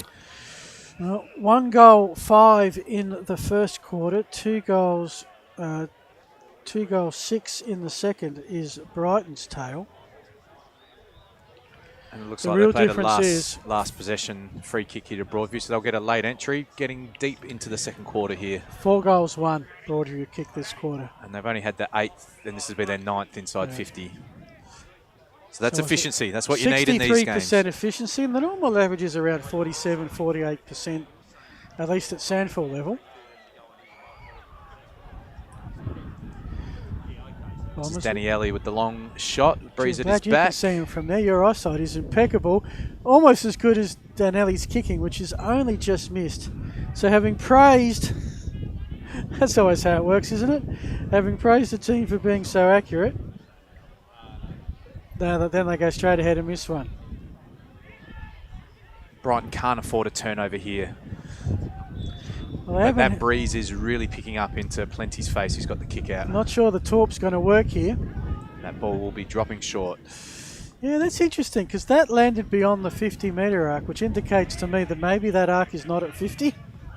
But anyway, some ricochet of hands. Ends up with Lockie Sheffield. Pushing it forward with Hill and Dispute. Great work by Sheffield. Deserves to get a possession out of this. Instead he'll get tackled high and will get a free kick. Bit crude from Cal Flanagan. Awesome work from Lockie Sheffield. Eyes just for the ball. The former Henley Shark got promoted this week. Trying to show that he belongs. The pick up and snap around the body by Francis. Mark was held off the ball. Umpire raises the hands to say nothing here, play on boys. And I reckon half time. No, the siren got me. Fascinating game of football. And when it's all said and done, Broadview, who led by 11 points at quarter time, have extended that to 19 at the main break. It is the Tigers, 7-6-48, Brighton 3-11-29 on the Hans Sportal scoreboard. That quarter, as mentioned, Brighton kicked 2 goals 6 and Broadview kicked 4 goals 2. You're with Adam Jeffries, Phil Hurd, we'll come back with some score updates, some other stats and thoughts. You're watching the Adelaide Footy League. Thanks, Tough Filming Footy.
been housemates for what, nearly 4 years? Yep. Basically, since I started my uni degree and you got your apprenticeship. Yeah, it's been really good. Like, it's the little things, you know? Like, one of us is always around to house it when the other goes on holiday. And one of us is always ready to help the other out of jam. I don't know. Yeah, happen again. It's usually me. My HECS debt doesn't leave a lot of room for holidays or working transportation or food. But it's worth all the debt, right? No. But what about your debt? Debt isn't a problem for me. I get paid to learn.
Get a quick and easy low-rate car loan from Police Credit Union today.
Do you belong in a role that drives you?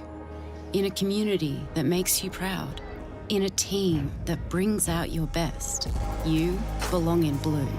Apply for a career with South Australia Police.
Welcome back, everyone. The umpires are out. Broadview have just hit the field. Well, we've got blue sky. We've even got the moon joining us this afternoon here on Filming Footy. I'll show you that in a sec. But what's probably more important than a moonshot is the scores around the grounds. And we don't have anything from Sacred Heart PAC. But you can see probably the big one for mine, Adam, is Spock over Port District by 24 points. That is the biggest lead of any game. And if that holds, Spock will jump Brighton. Golden Grove lead Tea Tree Gully by 4 points. If that holds, and this holds, then Golden Grove will jump Brighton. Not sure what the big story is there, if it's Spock playing so well or Port not living up to the expectations that we thought we had on them over the summer. They just can't score a lot, can they, Port? No. They're so good around the ball, behind the ball, but haven't been able to, and in Division 1 in these arm wrestles, you just got to find some goal scorers. So that'll be the job there for Coach Ramsey out there. But here, Phil, I still think this is game on here. Brighton really dominated the second quarter, but lost the 4-2 on the scoreboard. They've had 26 inside 50s to 19 for the match. Wow. So, you know, and they're 4 goals down. But this is what Brighton do some weeks. They play good football. They're structured up really well. They've got good tool forwards who can mark the ball, but they just don't finish. 3 goals, 11 is not what they want, but it's not game over. They've got to put that behind and have that little quarter like Broadview just had, Phil, where they're efficient. 4 goals 1 or 4 goals 2 it was in that last quarter. So they just need to be efficient, Brighton. If they can have that quarter where they kick 4 or 5 from limited entries, it's game on. But Broadview, I've been impressed with them. Their ground level players inside the forward 50 look good. I've been impressed with their pressure. We saw the scoreboard a few weeks ago against St. Peter's, and obviously they didn't apply a lot of pressure in that day. So they've come out really hungry today, and they've just got a hand in there, some good tackles. and they applied really good pressure to Brighton, and I've been impressed with that. They look desperate for the win today, and they're in a pretty good position at half-time. Well, this is the quarter for Brighton to do something. You think that if this is a margin heading for home, it's going to be exceptionally hard for them to pull something off into the breeze in the final quarter. Yeah, so it is a bit quiet, and that breeze is getting stronger. It is. It's getting colder, it's getting stronger. Don't be fooled, folks, by the fact that down here at the Oval we've now got a fairly good contingent of blue sky. Doesn't mean it's got any warmer at all. The sea breeze has kicked in with the southerly, and it's doubling up. So we've got our awards. We've got the Dartfish beanie and the Archie's footwear and the New Balance Belgravia apparel. Best player on our game of the day. Any candidates from Broadview for the moment that's taking your fancy at him? We've been impressed, obviously, with Jackson as play, because we believe he's got 2 numbers on. Yeah. So we're going to have to ask Broadview about that, because we've noticed 27 and 17 he's been rotating. They might be trying to keep him under the radar We're going to give and not getting awards tagged. to both, and the first question you're going to ask is, who are you? But yeah, I think Jackson's been really good. I've been impressed. Who was the young fellow? It was Mo Horan that bobbed up with 2 goals that quarter as well. That could be almost your team one, because team one is open slather. Yeah. Here's someone who's come up from the Rezzies and has had a scoreboard impact in what's still a low-scoring game. And I'm impressed with Sam Daniele as well. I think he's a really good on-baller. Just keeps burrowing in. He's got great speed and he can be a game breaker. Well, Broadview are dominating the clearances, and Daniele's playing a fair part in that. But it's Anyang who's playing a part now to make the initial tackle. We're still in the middle there. I used to say in the tea saucer, well, there ain't none. It's just a mud pit. Interesting move for mine from Coach Backwell was Rivers has gone to centre-half back after for mine. He was the dominant tall forward on the ground. So that's an interesting move. And if you need a bag of goals, who's going to kick them? If your leading goal scorer is 100 metres away from the big white ones. I think he feels like maybe they're too tall up front, and that the 2 big fellas up there, the mindset I'm thinking with Coach Backwell is that Wellesby's probably not a great defender, and Will Rivers is. I reckon Fergus has gone with him. As Anyang's kick is... Oh no, Fergus is still there, so my bad. Okay, Brighton, get the free kick. They've got the mark. And all the signs are we're going to take a shot. It is a decent breeze at his back, so if he does strike it well, he can carry the journey here. This is Dixon, the ruckman. Normally they're looking around, who's going to be my runner, but he says, no, I'm going to take a shot at goal. Comes in. I mean, he has kicked 4 for the season, not on this occasion, and Brighton will add to their point parade. No, out on the full. Out on the full, didn't even score. Oh, crikey, let me just erase that behind I just recorded. So this is the dangerous game now that Broadview will play. They'll try and maintain possession, although he has gone long.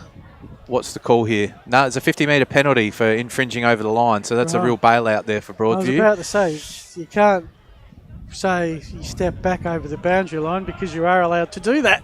There's no stand rule here, so he must have just been going over the mark, Wellesby, making the exit easier here for Broadview.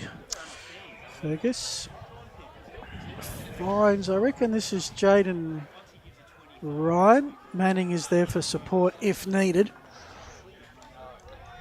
Ryan goes the other way to a sunlit outer wing, where Brighton have some numbers, will rebound. Carthy's kick, not sure who was going to him with the last disposal rule. That's got to be Broadview ball. It is. Players getting used to that now as well. You can see the Broadview player wasn't going to touch it. He was going to let it trickle out, so they're getting used to the rule. 2 inside 50s.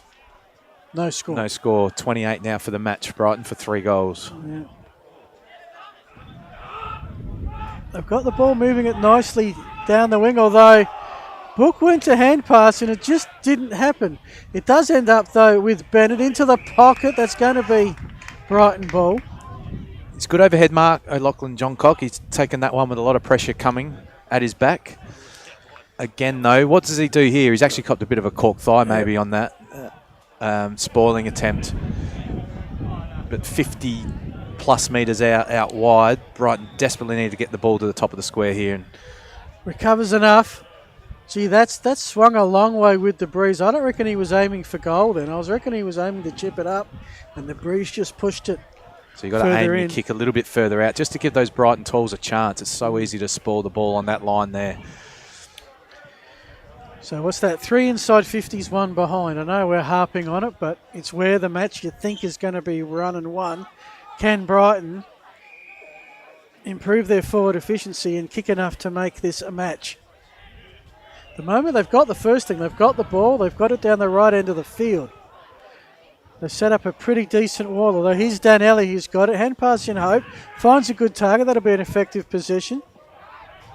Kane Flanagan's hand pass, well he ends up, he's hand passed it to himself, courtesy of a smother and a bounce. Now this is Broadview's chance to attack.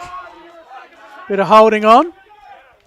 Will go the way of Kobe Russell. Milked that really well, Russell, but the right decision. Junior from Payneham and North Union, Happy Valley, and he's found the target in Boris.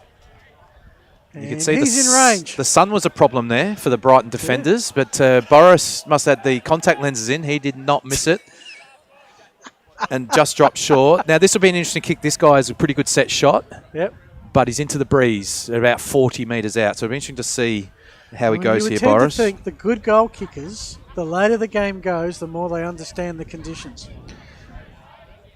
Surely you kick it actually somewhere between the right behind and right goal post and let the breeze swing around. But it's into the breeze, so it's not quite that easy. He does enough! And Broadview get the first goal of the second quarter from what I reckon, Adam, is their first inside 50. Yeah, I know we keep harping on it, but that's footy, isn't it? And it's where the game's being won and lost. Brighton 3 entries, no score.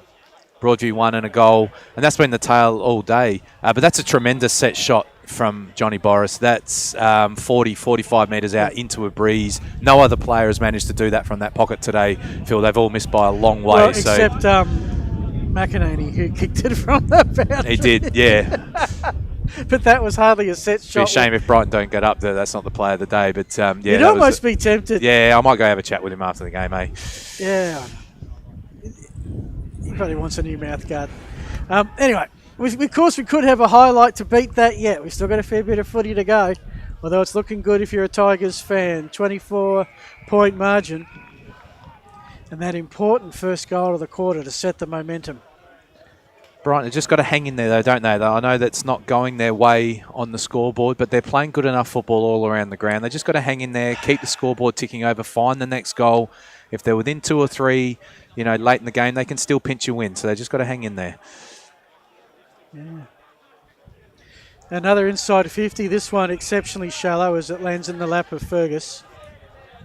It's been good, Fergus, hasn't he? He sort of plays a bit of a drop-off defender type of role. He gets plenty of the Yeah, footy. and he's a neat kick. He's not the most athletic individual, but he's a smart footballer and he gets to the right spot all the time.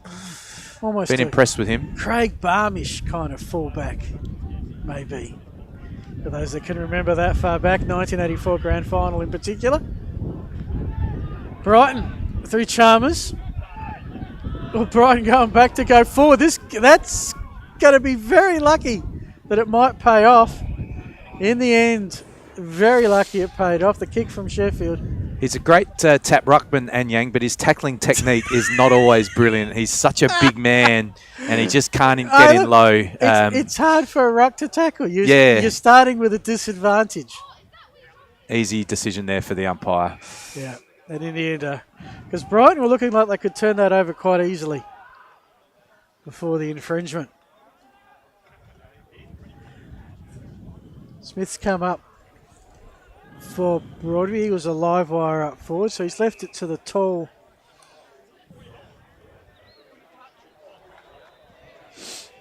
players. We're pretty much true centre wing. Kane Flanagan, McCarthy with the smother. Harvey, I reckon Harvey's goal's got to be the Brighton, the Emorth mouthguard's magic moment. The bullet train goal. But of course, actually that's the Brighton, isn't it? Come on, Broadview, you've got a lead. Give us a big highlight as Bombers go forward. Tarker, it sits. Could not have sat. Oh, jeez. No, that's He's through. kicked it. Yep. Thought for a moment.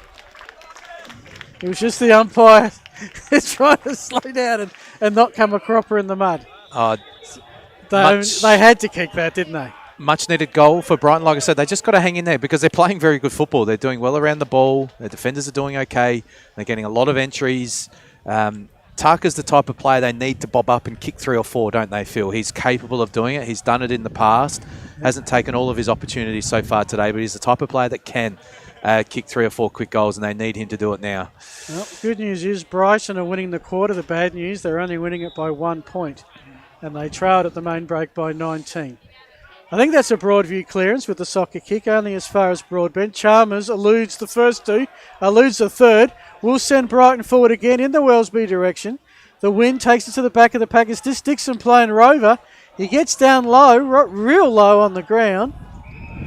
And umpire circles and says, my ball. Wasn't being critical of Backwell moving Rivers down back because I think they were too top heavy. The ball was on the ground a lot with the breeze. And they're looking a little bit more dangerous at ground level, Brighton, so far in this quarter, which is what the move's designed to do. I don't think that was touched. Umpire says Brighton ball. And beautiful coordination there from boundary umpire to say that will be Lockie Sheffield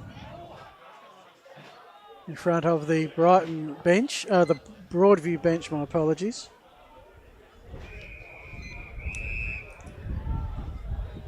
Off hands and a throw in.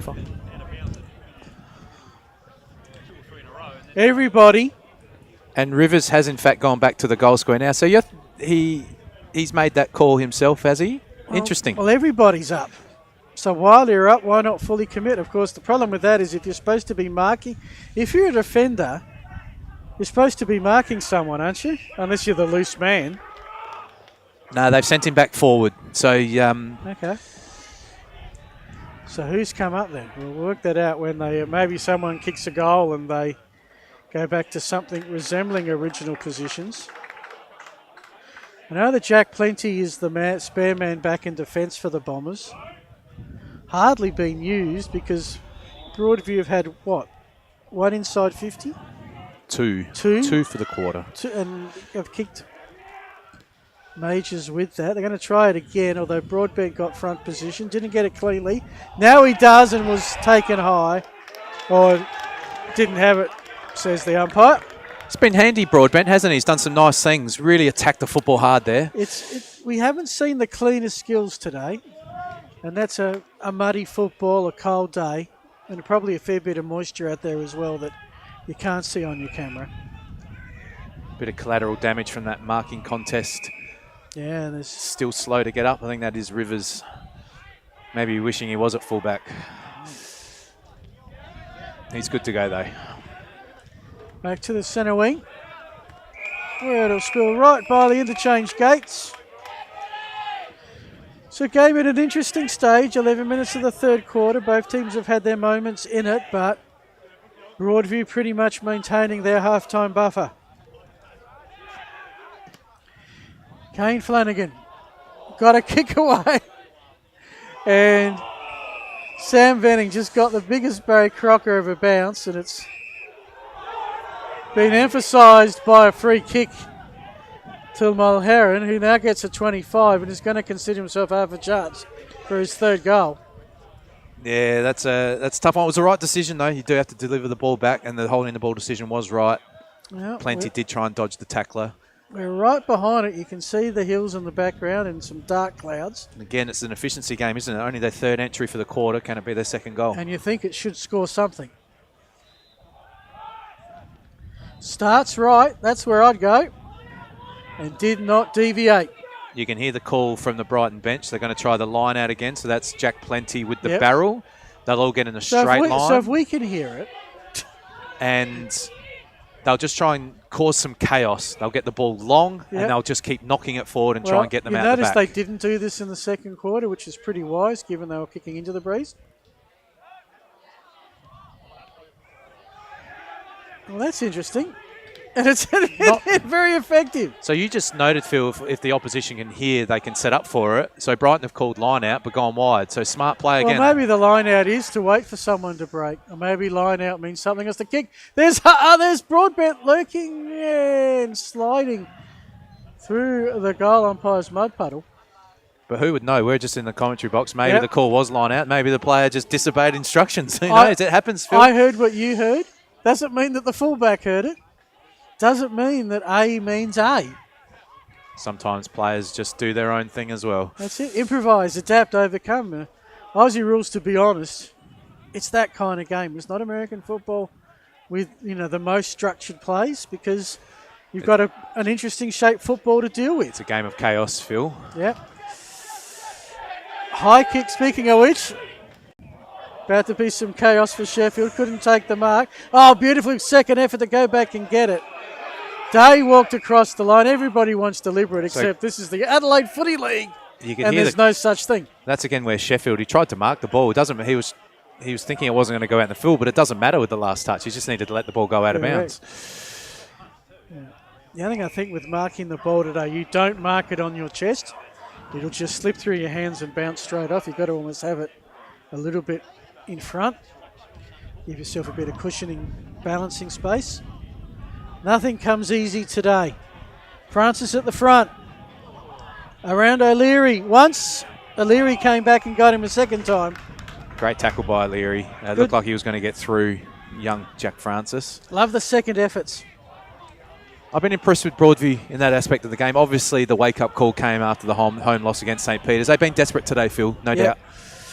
Well, look, this is season online kind of game, and there's other results. Well, let's be honest. If you go 3-6, you're not fighting for premierships, are you? Well, you've almost got to go 6-3 to be even money and have half a chance. That's right. So is it a critical point in this match now? If Brighton can get the next goal, they hang around. Broadview get the next goal. Brighton their heads just drop a little bit, don't they? So, but they're pressing again. Brighton 8 inside 50s to 4 for the quarter. They've won the inside 50s every quarter. Yeah, they have. Yeah. They've had 34 for the match. Brighton for just the 4 goals. And then got it. And then Tynebrook got him. Yeah. You can see the feeling in this match as well. I think players, coaches both know that's a critical time here, and the intensity, pressure has gone right up in the last couple of minutes. It's one that both, based when I've looked at the ladder, said, gee, we can win this, especially Broadview. But Brighton would have been buoyed by what they did at Largs 2 weeks ago, and they've been competitive on their home deck. Hill did well to go with the best option. Will it work out? The long hand pass to our Phantom 17? Not this time. Bombers go back to keep possession, way back. Venning's kick might just go out of bounds. Plenty has to work hard. Chalmers now. Across field. This is dangerous. But Warner was up for the challenge and got there before Fergus could lay the physical presence. Might be forced to go long up the line here, I think. I was about to say, going back and forth didn't work the last time. It didn't work too well the last time.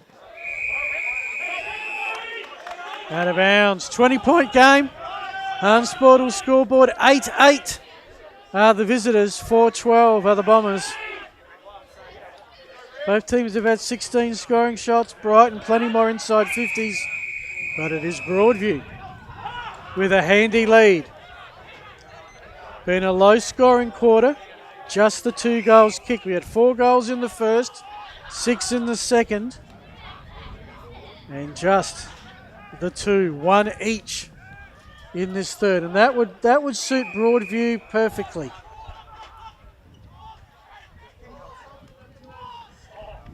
Logan McKinnon-Collins. High kick. In the end, uncontested for Broadbent. Should be away here, Brighton. Should have an overlap to Taka. Big play. They've got some space. The Bombers, Wellesby was caught at the back.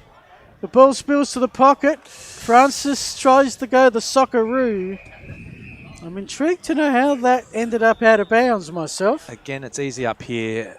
if I'm young Francis there, I'm getting the ball in my hands and trying to dodge a tackle and do something there. He's a crafty small forward. That's what he's in the team to do. That's the opportunity he's got to take. Good transition there from Brighton. Now they've got field position.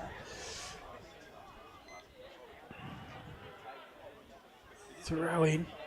Dixon the tap down. It spills to defensive 50 and Broadview will clear. There's 3 Bombers, 1 Tiger. Surprise, surprise. Easy mark to Brighton. Looking for Carthy. He's got to do some good work in the mud pit, which he does to Plenty. He's come up from his loose defensive position. To the front from O'Loughlin. John Cock tackled straight away. Broadview now with its numbers. Darcy Montra's kick into some space where Brighton have some numbers. And on this occasion, they won't break free. That is a wonderful solo effort by Kobe Russell to force the neutral situation with outnumbered. And it will be a ball up with 5 minutes 30 of game time. What you just described there, Phil, is exactly what I want. So Broadview have really flooded back and they've only left 3 or 4 players forward of the ball. So getting your forwards to make a contest and force a stoppage, a 1v2 is so critical, and that's what Russell was able to do there. And then you can reset and restructure. So we have a look at where everybody's lined up, and Broadview have got a loose player about 55 out, really in the clearance. Chalmers is the loose bomber, but really now I think it's Mano on Mano, I think. Or maybe it's Broadbent who's loose for Bombers. But they go forward. That's a free kick. It's going to be a Brighton shot to Dixon. Just went a little bit early there, the Broadview defender. Dixon, the former Port Adelaide Magpie, who initially came over from Jindalee. It's not the perfect ball drop. He's got the big fella. He's competed well today, but they desperately need a straight kick here, Phil. And he's got the breeze. Pop it up. Maybe to the right behind post and let the breeze do its work. And that one has just gone long. 4-13 Brighton. 1 goal, 2 with the breeze in 20 minutes is just not enough when you're trailing by 3 goals. Broadview have kicked, I think it was Broadview's 3 goals in the first quarter. They've kicked 4 goals into the win today. Brighton will try again, but what's that inside 50 count? That would be 10-6 in favour of Brighton this quarter again. Getting a lot of repeat entries.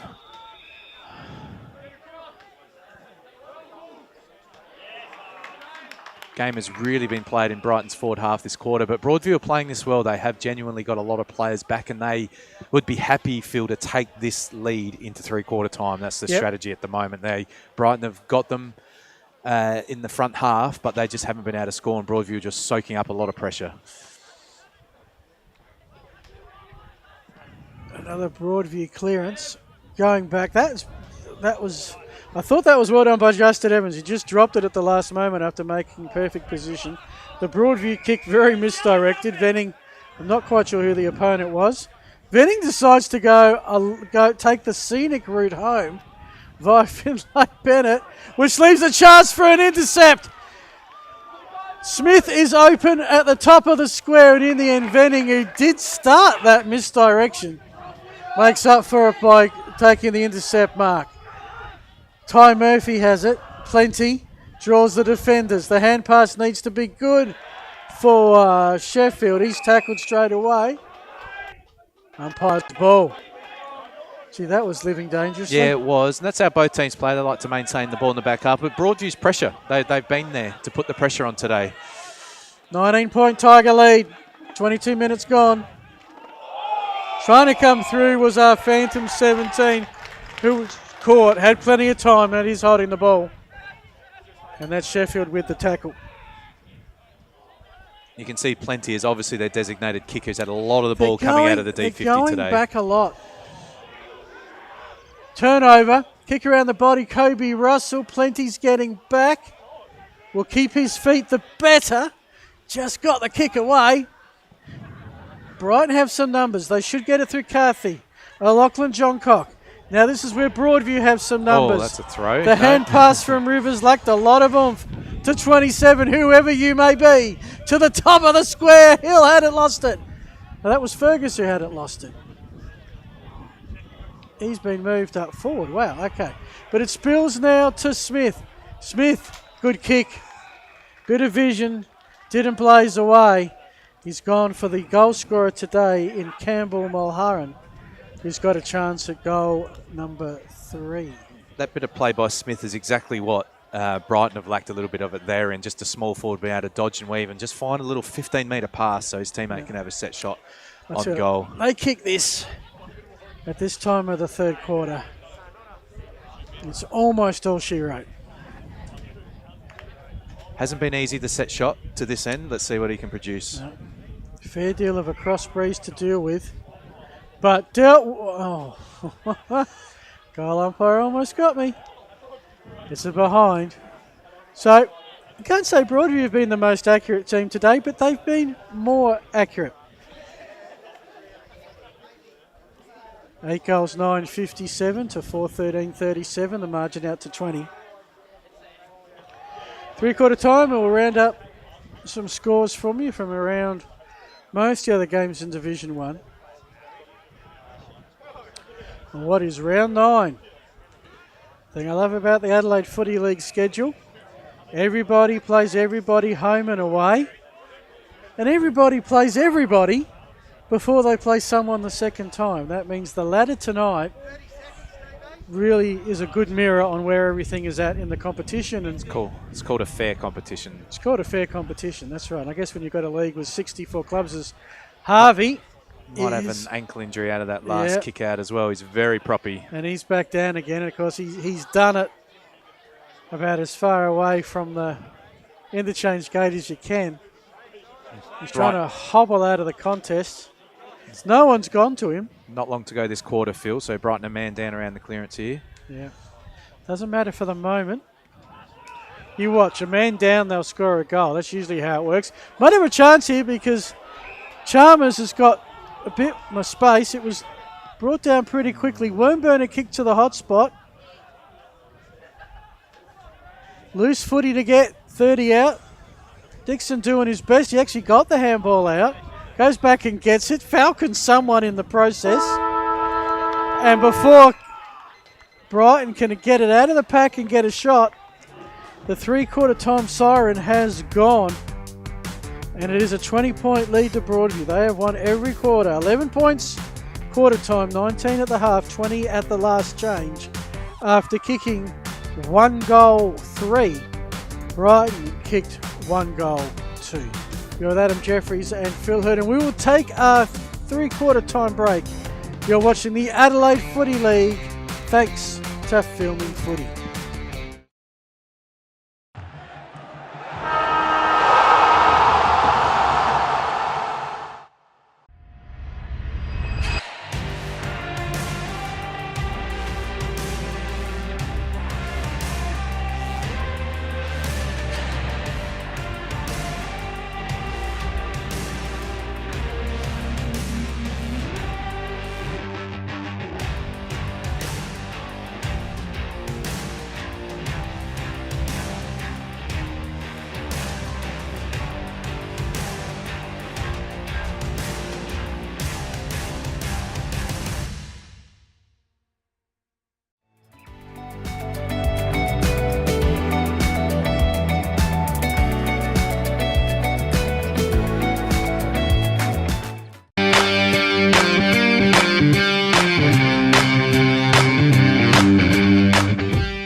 You belong in blue. Apply for a career with South Australia Police.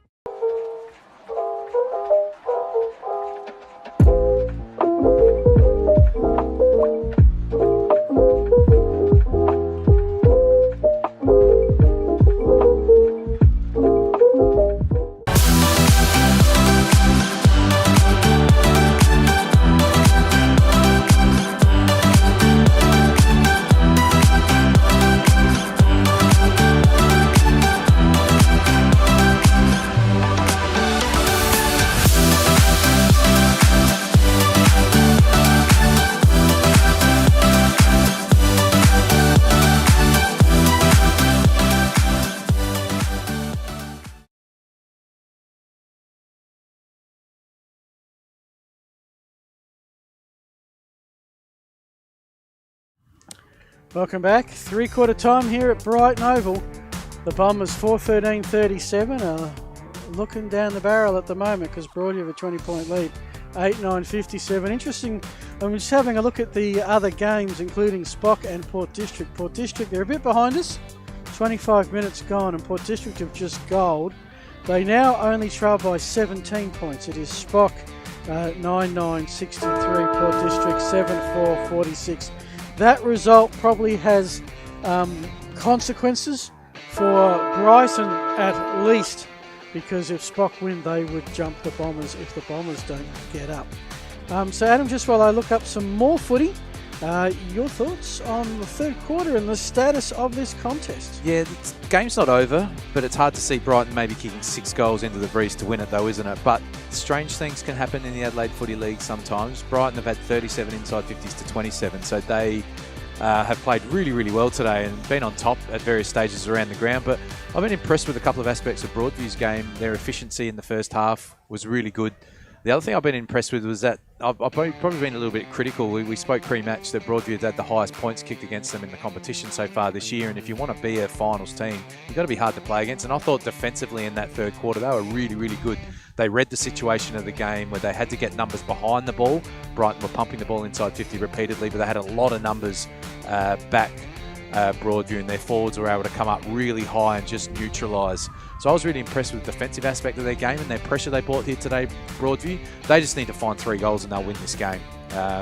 It's hard to see them not doing it, but again, Brighton have played good football. Anything is possible, especially on Brighton's home ground.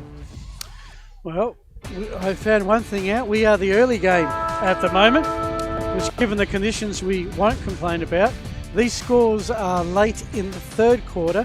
Golden Grove, that have led all day, lead Tea Tree Gully by 17 points, 10-6-66 to 7-7-49. Again, a Kookaburras win and a Bombers loss would see the Kookaburras jump over Brighton tonight. And having given Tea Tree Gully some raps today, we know that that's obviously why they're struggling at the moment, curse. But they're at home. St. Peter's and Port District, as I mentioned before, 17-point lead to St. Peter's.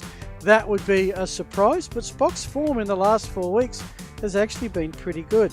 And Payneham and Glenunga, it's Glenunga leading by 29 points. Those other games, probably about the start, three-quarter time as we're about to end it.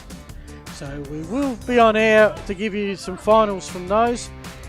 Sacred Heart, Prince Alfred, alas, no connection to a score there. But bathed in sunshine is the Brighton Oval for the final quarter of this one. Don't be fooled though, it's cold. Don't be fooled. It's a false sense of sunshine. As Broadview, I thought for a sec that had been called back. It wasn't. Broadview, they get the first one, you'd have to say that is all she wrote. They go forward with our Phantom 17. Bennett is good enough to go back and get it. He's tackled and he just says, I've had enough. Concedes the behind as the Tigers were descending on him. Broadbent's gone down and he hasn't got back up. So there's been a few. I'm just checking. Can you just see if Shane Harvey is out there? Because, of course, he had the ankle. He was carried off, actually, at three-quarter time. So, yeah. And I believe that Ty Murphy is done for the day. He's got ice on a leg. So Brighton down to one rotation on the bench in front of us, Phil. So if the Bombers can get up, it will be an all-time great victory because they seriously have the odds not in their favour. Plenty's kick out has found a target. At defensive 50, this spots up Jack Francis.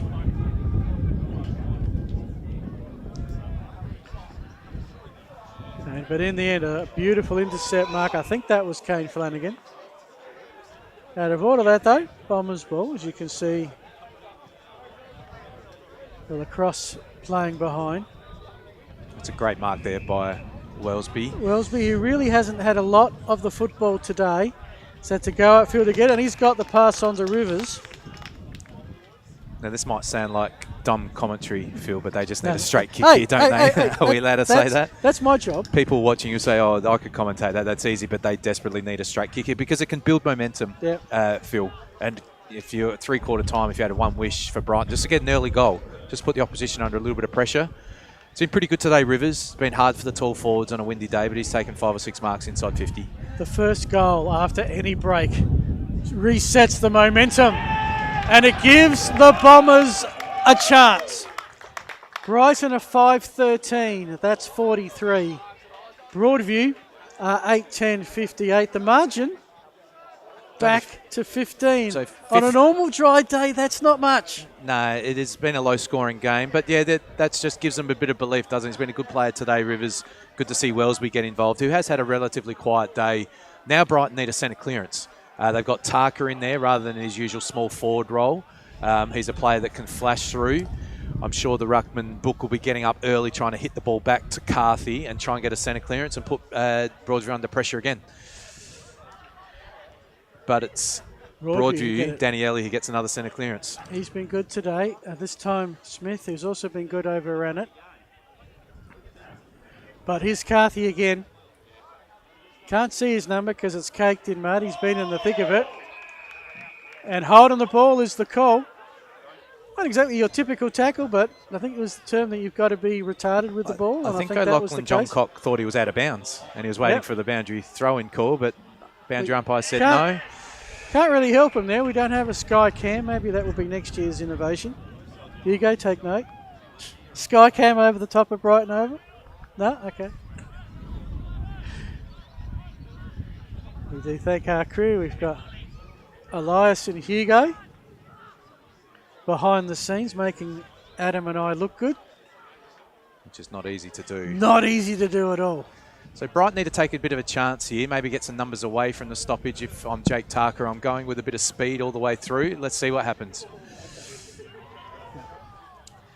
We should send a cheerio to James Moody, who is assigned interstate this weekend. But no doubt he'll be watching. He'll be taking notes to send through to Hugo. Could have done this, could have done that.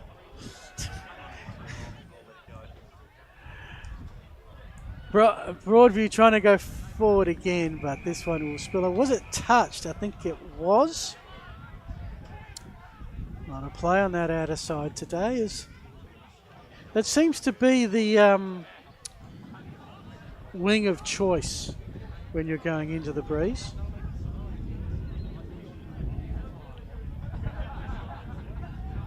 Not exactly your cleanest football at the moment. Somehow through some hands. Loy was there. O'Loughlin Johncock. One spin, two spin. Got a kick, thankfully for him. Else that might have been another holding the ball. There's your Hans Portal scoreboard today. Beautifully lit up. I like little scoreboard. My only complaint is that every time there's a goal, it doesn't show the score. It just says goal. Free kick paid off the ball. There, Phil, again, a little bit of undiscipline from both teams today, actually. The umpires have been pretty hot on the little stuff, so as a player, you need to recognise that. No funny business today to the back of the pack. Chance for it to sit. Yes. Phantom 17, whoever you are, you just got pinged holding the ball. Did the right thing there. You're able to make the play in the forward pocket, see if you can get through, but he was swung in the 360. That's the right decision, Phil. They're the ones that they weren't paying a couple of weeks ago that are holding the ball. Brighton live to fight another day. Brighton captain Carthy's really lifted for mine in this last quarter. He's had 3 or 4 disposals already. Some great defensive actions trying to lift his team. They need a clearance here. Just need to break free of this congestion. Broadview are defending really well. A lot of numbers around the ball. Hard to break free. Can Brighton do it? Yeah. Broadview are ensuring that every Bomber has an opponent. Warner for Wellesby. He kept his feet but couldn't get near the ball. Ends up with McKenzie. They'll scoot around the backside here through O'Leary. And he's found Ethan Smith.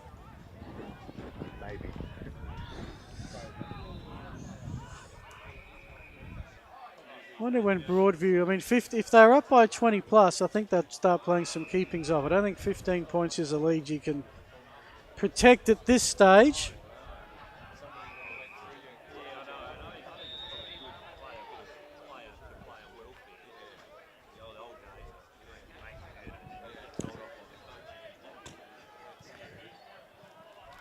Broadview have set up a wall very nicely at the moment. Back to Kane Flanagan. Will lob 20 out. Fergus sets himself. And in the end, I'm not sure if he hand passed it or handed it off. Might have to get a replay on that one if we can, Hugo. It almost did look like a bit of a handoff, didn't it? But to Russell, who said, thank you so much. not the goal that Brighton wanted to concede or the match needed, was it? They just needed to get the next one. That It was a quick little pass. handball. Beautifully done. Too quick for us, too quick for me. He's been a good player today, Fergus. He played a lot of time behind the ball early, didn't he? And then he just seems to be a bit of a swing man, and they've sent him forward. Maybe it's the old put your good players where the breeze is going, behind the ball and then forward when you're going with it. But he's been a really good player today, Fergus. So what does that Unselfish there as well in the goal square, giving his mate a goal. 21 points, Broadview. What did you say? They had to score 3 goals this quarter? Well, they've scored 2. Yes. Not totally sure they need to score a third, but... No, Brighton probably needed to hold Broadview to 0 or 1. Yeah. Still plenty of time to go, though. Yeah, only gone 7.5 minutes. We've had 3 goals kicked. That would indicate we've got a fair bit more. Danelli kick and finds the target. Now, And that's let's have a Fergus look. again. Jack Fergus is being encouraged to shoot. No, he has kicked goals before. He's kicked 2 goals this season. Yeah, he played a lot behind the ball early. That was, again, Daniele. He's had for mine, he hasn't been able to break free into space a lot today, Daniele. He's done a lot of tough grunt work in close, but that time he found time and space and a beautiful pass inside 50. The Rooster from Butte via the Demons of Eastern Park. I reckon he's lined that up pretty well, but it's just come back a little bit too much. Another behind, they all help. That makes it 22 as the margin.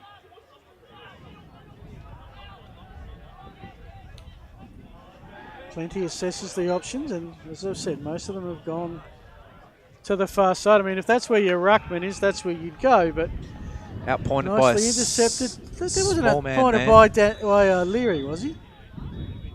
Just got to the drop zone nicely there. That was a set play by Brighton to try and get their ruckman in a one-on-one out wide, but he was just the outpointed. matchup was exactly what Brighton would have wanted. The result, maybe not so. It's with Manning. Loy will push it towards the boundary line. Comes back into play. And Yang almost got a hand to it.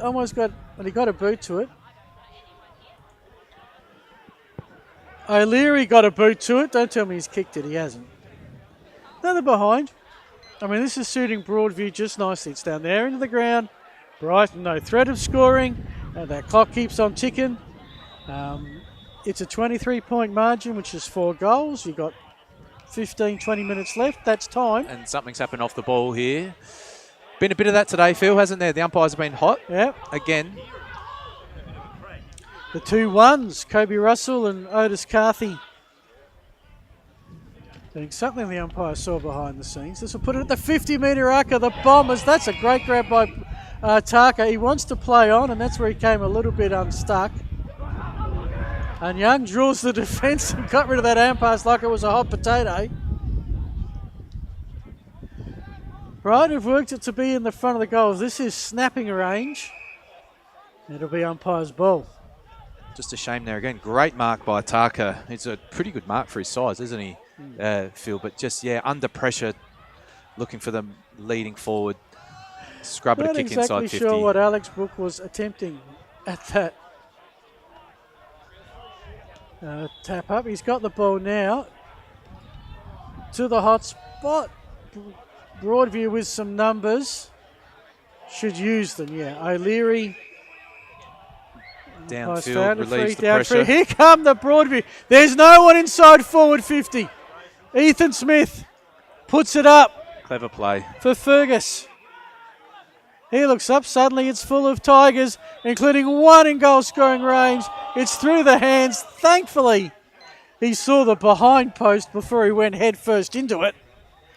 And at the end of the day, it'll be a behind a Broadview. Exciting stuff. It's 5:13:43, 9:13:67. That makes it now Broadview's points. Can you believe it? The Broadview have actually matched Brighton for points now.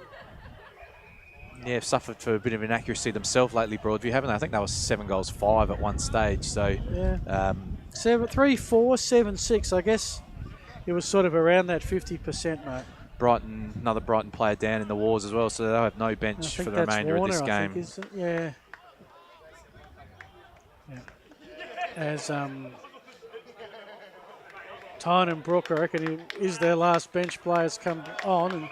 And that's the problem there with the injured forward coming off the ground. They were a man down, and again a late bump. And the umpires all over the late stuff today and off the ball stuff, which I don't mind, Phil. Nothing wrong with that. It's been consistent. Both teams have benefited at times. All we want is consistency. And again, I'll say I think the umpiring's been very good today, and it is very good week to week in Division 1 in particular. Yeah. It's not having a detrimental impact on this contest. So we haven't seen really anything in the what do you call it? The dispute point. Yeah, that is holding the ball. Boris caught just a little flat-footed on that occasion. Rivers, a long way from home. Rivers is trying to get Brighton over the line. Could be a bad day of results for Bombers if Golden Grove and Spock maintain their leads and get their third win, and Brighton only have 2.5. Great play there by Ralph, getting in front of the leading forward. Games I watched last year, Phil, Big Ralph was their big key forward. He's been deployed as a defender at the moment. He's done a pretty good job. Throw in. Just checking the other side of the competition up at Tea Tree Gully, and it is Golden Grove with a 23-point lead at the 6-minute mark. So we're 7 minutes ahead. We'll try and stay on for those 7 minutes to try and get you the final score. But Tyne and Brook, well, is this the last hope for the Bombers? We've seen most players struggle from this spot today, haven't we? Yep. He's looking plenty the designated kicker again. The balcony says, back yourself. He does. It didn't make the distance. That's another sack into the breeze. Tumble punt. Yeah. In the end. Yeah. What's happening is we've got a conference. Balcony got excited. I thought it's an interesting one because it looked like the ball was spoilt forward, didn't it? So it was either goal or play on, but no damage done. Okay. Let's just say the goal umpire had a much better angle at it. Broadview now can almost start to play keepings off. Brighton would need 4 goals to win, trailing by 23 points. Darcy Modra on the half-back flank. How are you going with your prizes, Adam? I think we're pretty well sorted. Sometimes they're tricky, aren't they? But there's a bit of junk time in this last quarter. We'll see how it plays out over the next couple of minutes. The kick to the middle is intercepted by Bennett. He's off from the 50-metre arc, has kicked it, and just when Broadview were about to have the Tigers raffle as to which one of the three was going to take the uncontested ball, Bennett was flattened, I believe. Surely it should be downfield, not as he kicked it. Is the umpire bringing it back to where he was? No, it is downfield. Yeah, okay. The best has got to be downfield. So this is Francis. Just breathes a little bit of life back into the match. And keeps them somehow in it. Francis's first goal today, although you'd like to give the assist for Bennett for the pain and suffering incurred. Margin back to 17. This is as close as Brighton. They haven't been able to crack it less than 2 goals. Again, we'll say the umpires have been consistent with it, haven't they? If they've been late on the bumps, they've paid it both ways. They've called it pretty tight, but it's been fair. And as a player, Phil, you just need to adjust sometimes to what the umpires will allow you to get away with. You've got to read the cues. Look, I can't bump them late. I won't do it. Like it or not, that is the way the game of Australian rules football at all levels is going. Yes. So adapt or see your opponents kick goals. That's fair or unfair. That's the way it is. An important clearance for Brighton. They get 2 in a row, and suddenly this would spark everybody up. But Hamish Ralph injects himself into the contest. So it's Ralph who's got the bright yellow boots today.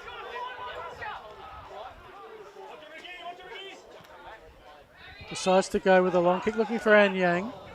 Pushed out of the contest. Broadview ended the back. And Yang, beautifully done to run interference, get the ball, put it up in a hurry. Oh. Oh, that was almost a Neamoth magic moment mark. And then it's a Brighton turnover. It's a turnover to Brighton, and they repay the favour. Alex Day moves it out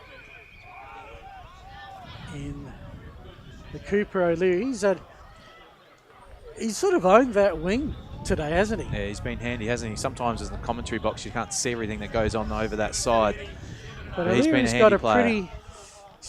pretty unique frame relative to the others out there. So it kind of works. 17 and a half gone. Time on is imminent. Next week. Well, Where are we next week, Phil? We're in the city. In the Parklands. Park 9. Park 9. Haven't called a game yet this year. Not this year. Actually, I haven't seen Princes myself this year. I know you have at Teacher Gully. But it's the two colleges going head to head. Princes and Spock. Better go into the cupboard and find my old college tie if I've got one. Wrong school, so maybe I shouldn't. Meanwhile, Brighton have it. That breeze, holding that up, it's getting stronger. Towards the boundary and out of bounds. Most of the disappointment of McInerney, who's... So if I'm coaching Broadview now, I'm probably looking at getting a spare behind the ball, because if they can just stop Brighton from scoring for the next minute or two, it'll be game over. But there's still just that little flicker where there's 7 or 8 minutes to go. They only need 3 goals. You know what else? With a couple of behinds make it 19. Yeah, 19's different than 17, isn't it? It is. Those useful behinds.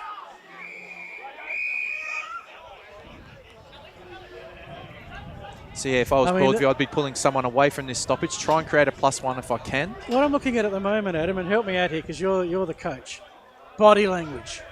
Does Brighton believe with their body language they're still in? Because they don't have a bench. No, you can feel They've the got to be energy. knackered. You can feel the energy in the players talking amongst themselves down here. If they can get a goal soon, I think Brighton they'll continue to believe. They've kept playing. As long as they believe, the Tad Lasso finish is always an option. Still hard to see those, and it's 6 goals for the game. They need 3 in 6 minutes. Yeah. But 3 goals is possible if you get one. Golden Grove, clearance. round 3.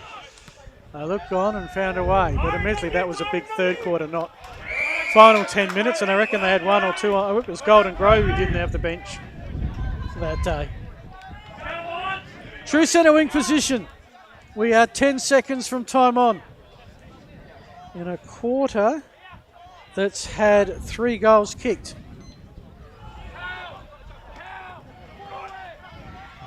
Big thump from Alex Brook.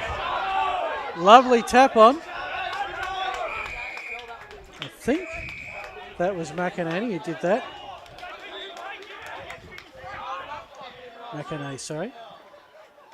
A lot of numbers around the ball, Phil. It's very hard to manipulate, but if you're Brighton, you just need to pull some numbers away from this contest if you can. Broadview are clogging it up, making it difficult for an easy takeaway. Again, Book trying to thump it into space. Spills to him. His hand pass to Taka in the pocket. Back to McInerney. He's kicked one from here. This time he centres it, and it lands in the lap of a Broadview opponent.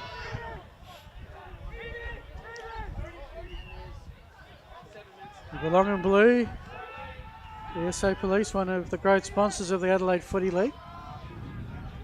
17 points the margin. High kick. Wind takes it right in front of us. Fergus had it, couldn't keep it. He's tackled a little high.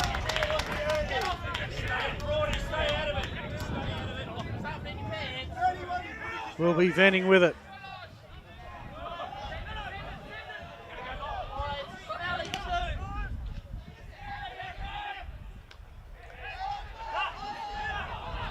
Off hands, no mark pay. He did it. Got a feel for Alex Day. He rode the bump, got some space. Did not see Carthy coming. Otis. Well, the 2 Tigers went up. Who's down? Everybody got their hand on the footy. I think this, even though it's down Brighton's end of the field, this game appears to be going towards an inevitable conclusion unless the Bombers can get something in the next minute or so. McInerney is this time tackled. Another high kick. It's almost like we're going to kick high just so we can waste another second or two in hang time.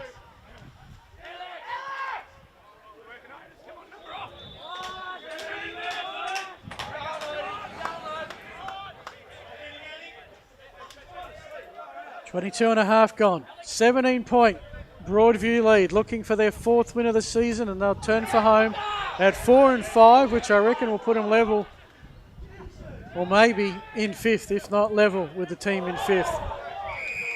Given it hasn't been the hugest win, I don't think their percentage will catch up too much.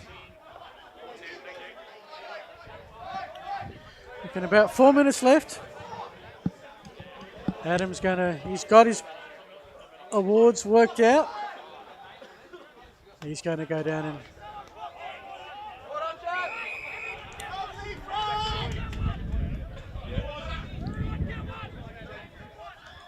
ball up 50 metres out from the Brighton goal. It's been down here for the last 5 minutes, but the Bombers, it's been the story of their day.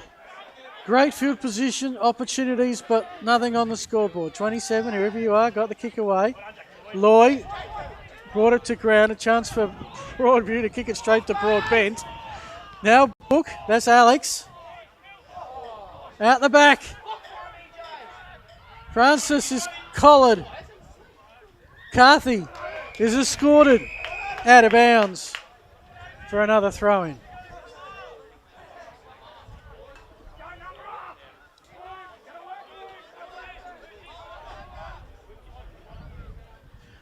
I can tell you, it's got very tight at Pertaringa. It's a 3-point ball game. Golden Grove looked home.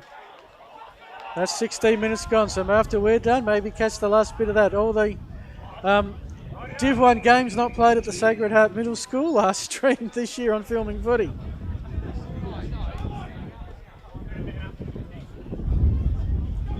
Have to go through the fence to find the footy. Just a few minutes remaining of this one. It has been Broadview from go to woe. They have led all day. Brighton might have got the first behind. I think Broadview got the first score, and that was a goal. That was into the breeze, and they probably won it on the fact that they kicked 3 goals into the breeze in the first quarter. They've led by 11, 19, 20. And to be honest, all Brighton have been able to do is get it back to about this margin of 17, 15 points. Have not got under 2 goals. Chalmers in the middle.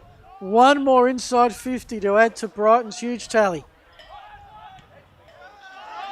Broadview will say thank you. They'll clear it. If it sits, and a great Jack Fergus getting the encouragement of the Broadview fans. He kept it in, but the cavalry couldn't quite get there. But by touching it, it ensured the throw-in rather than the Brighton kick. So there's a win in that. 25.5 gone. Brighton haven't given up, but Broadview's defence from the opening quarter has just been too strong, and Brighton haven't been able to execute enough. 20 scoring shots, but 6-14. Now look back at that and say maybe what could have been.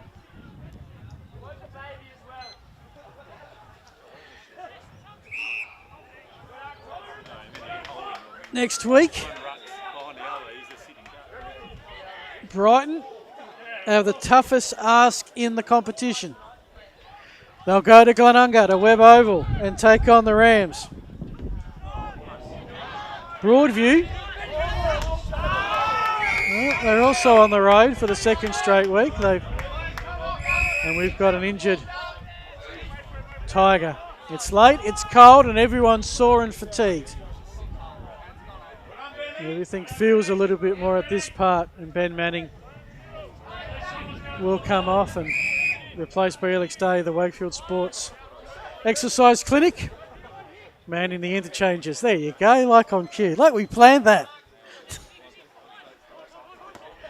Another big thump. And as is their luck, straight to Broadview. This kick, the slide, the attempt, it's going to be Brighton ball. 27 gone. We're into the final minute. Stick around, folks. We've got Adam Jeffries. We'll round up some prize winners for us.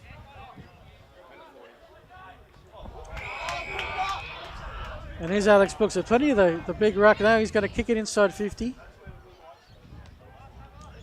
Off hands. Lou Johncock tried to draw the defenders. To Carthy in the pocket. Back to Wellesby. They really haven't had much space, the Bombers. Rivers found a sliver of it. Kick to the top of the pocket. They have a chance. But, yeah, that's that. If you're looking for a microcosm of the game, that was it right there. The opportunity just slipping away. And Broadbent just couldn't get a handle on the football.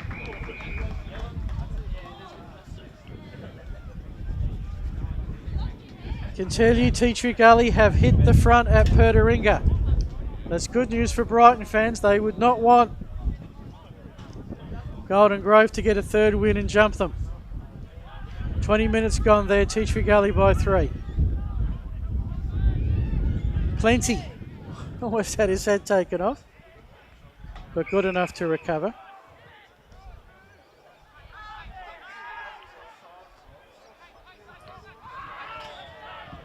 Elsewhere, Glenunga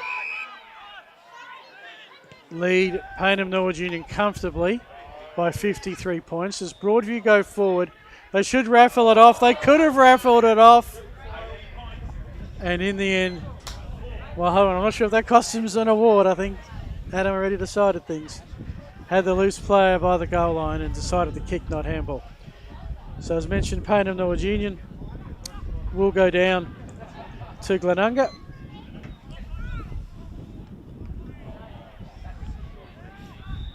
This one is all done bar the shouting. Brighton bowled a plenty. The other one of interest has a 22-minute mark, and Spock lead Port District by 14 points. So the only one really in doubt at the moment is Tea Tree Gully and Golden Grove. This one is done. And they led from go to woe.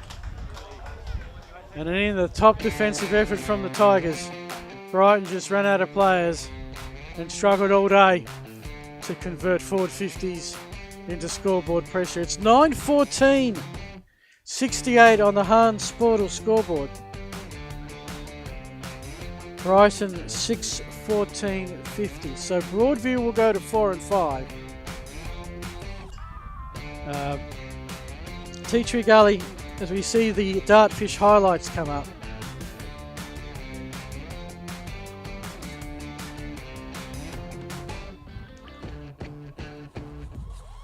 Still Tea Tree Gully at the 23-minute mark, leading Golden Grove by 3 points. That's the only one in contention at the moment. Could be a big win for Tea Tree Gully if they get up. I'll give you all the ladder computations in a sec. Scores are correct. Hans Sportal scoreboard, just to repeat it for you, 9-14, 68. Brighton 6-14, 50. There's one of your highlights, Johnny Boris, a beautiful one-handed grab. We've got drama at Pertaringa. There's a Kookaburra with the ball taking a set shot. Straight in front, probably about 25 metres out. Always a bit of pressure when a win will rise you up the ladder and a lose will maybe end your season. And then it becomes survival mode.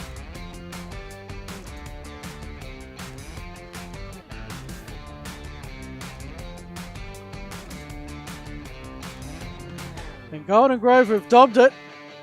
And at the 24-minute mark, it's the Kookaburras leading by 3 in a ding-dong contest. The game's next week, by the way. June 22, that's round 10. This is where everybody starts to play everybody for a second time. Broadview head to Port District. Suddenly struggling. Glenunga host the Brighton Bombers, so going to be a tough challenge for the crew here. Golden Grove and the Falcons played a fascinating game in round one where Payneham smashed Golden Grove in the final quarter.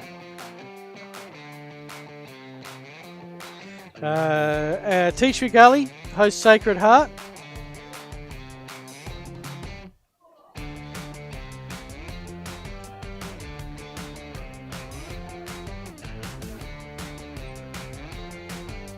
And our final game is Prince Alfred Old Collegians playing St. Peter's. That'll be our stream team game. I reckon we'll have Lockie back then.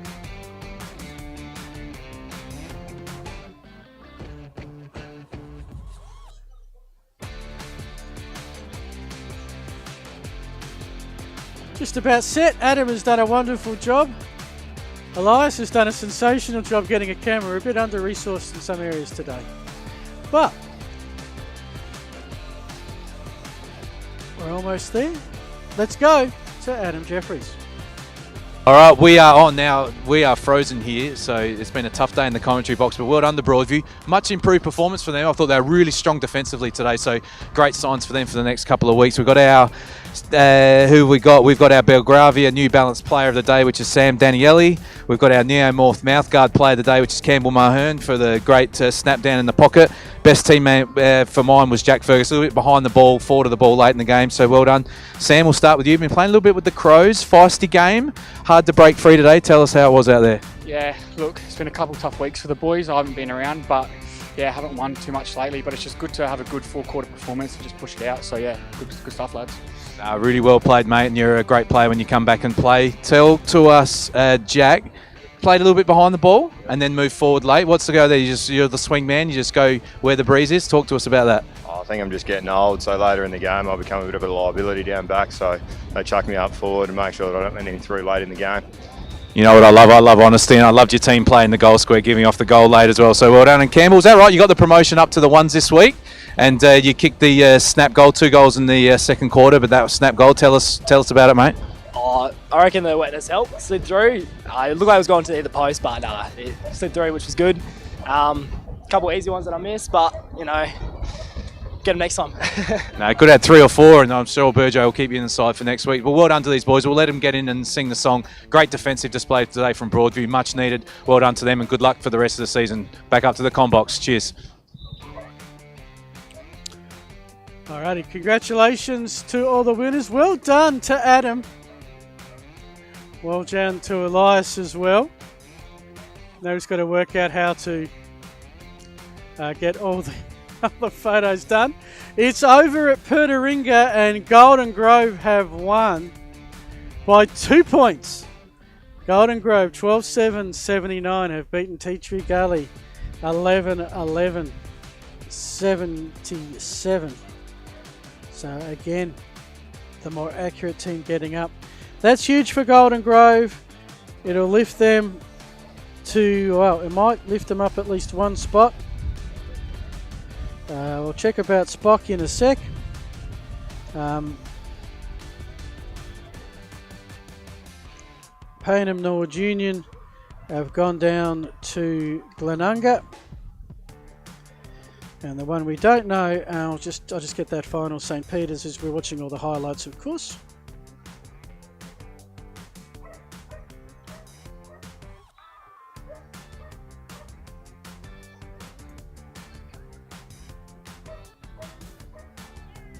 That was not going to come up. Actually, it was. Port District came late, but Spock have got up by 7 points. So both Golden Grove and Spock have got up in single figures. Tea Tree Gully took the lead at Pertaringa, but Golden Grove got them late with a kick at the 24-minute mark, which means a ladder from what I can make out. And the one I don't know is Sacred Heart and Prince Alfred, but I do know that Glenunga are 9-0. Sacred Heart will be second, 7-2, 6-3. And then it really drops. Huge drop. Even if Sacred Heart loses today, they got a gap to maybe Prince Alfred, depending on their result. Port District are 4-4-1. Payneham Norwood Union Broadview and Tea Tree Gully are 4 and 5. Spock and Golden Grove will work out the percentages. One of them's in relegation. And Brighton at 2.5 wins are now 10th. Yeah. Which means that the gap between being in the 5 and being 9th is 1 win. Yeah, it's amazing, isn't it? And it's just got that feel it's going to be like that for the next 4 or 6 weeks, isn't it? So you win 2 or you lose 2 in a fortnight. So you can't panic when you lose the 2 because you can get it back. But if you can just get on a little winning run, that's why today was huge for Broadview, wasn't it? And they'll have some games coming up that they'll think they can get on a bit of a run. I was impressed with them today, Phil. Really good win for Broadview. And we're going to cut. The other factor is now with the weather coming in this time of year, so you're going to get some low-scoring games, some real grinding games, and this is where your depth comes up, and you need players stepping up. You're going to have flu, you're going to have people going away. This is the grind, right? Yep. This is the grind. This is always the toughest part of the season.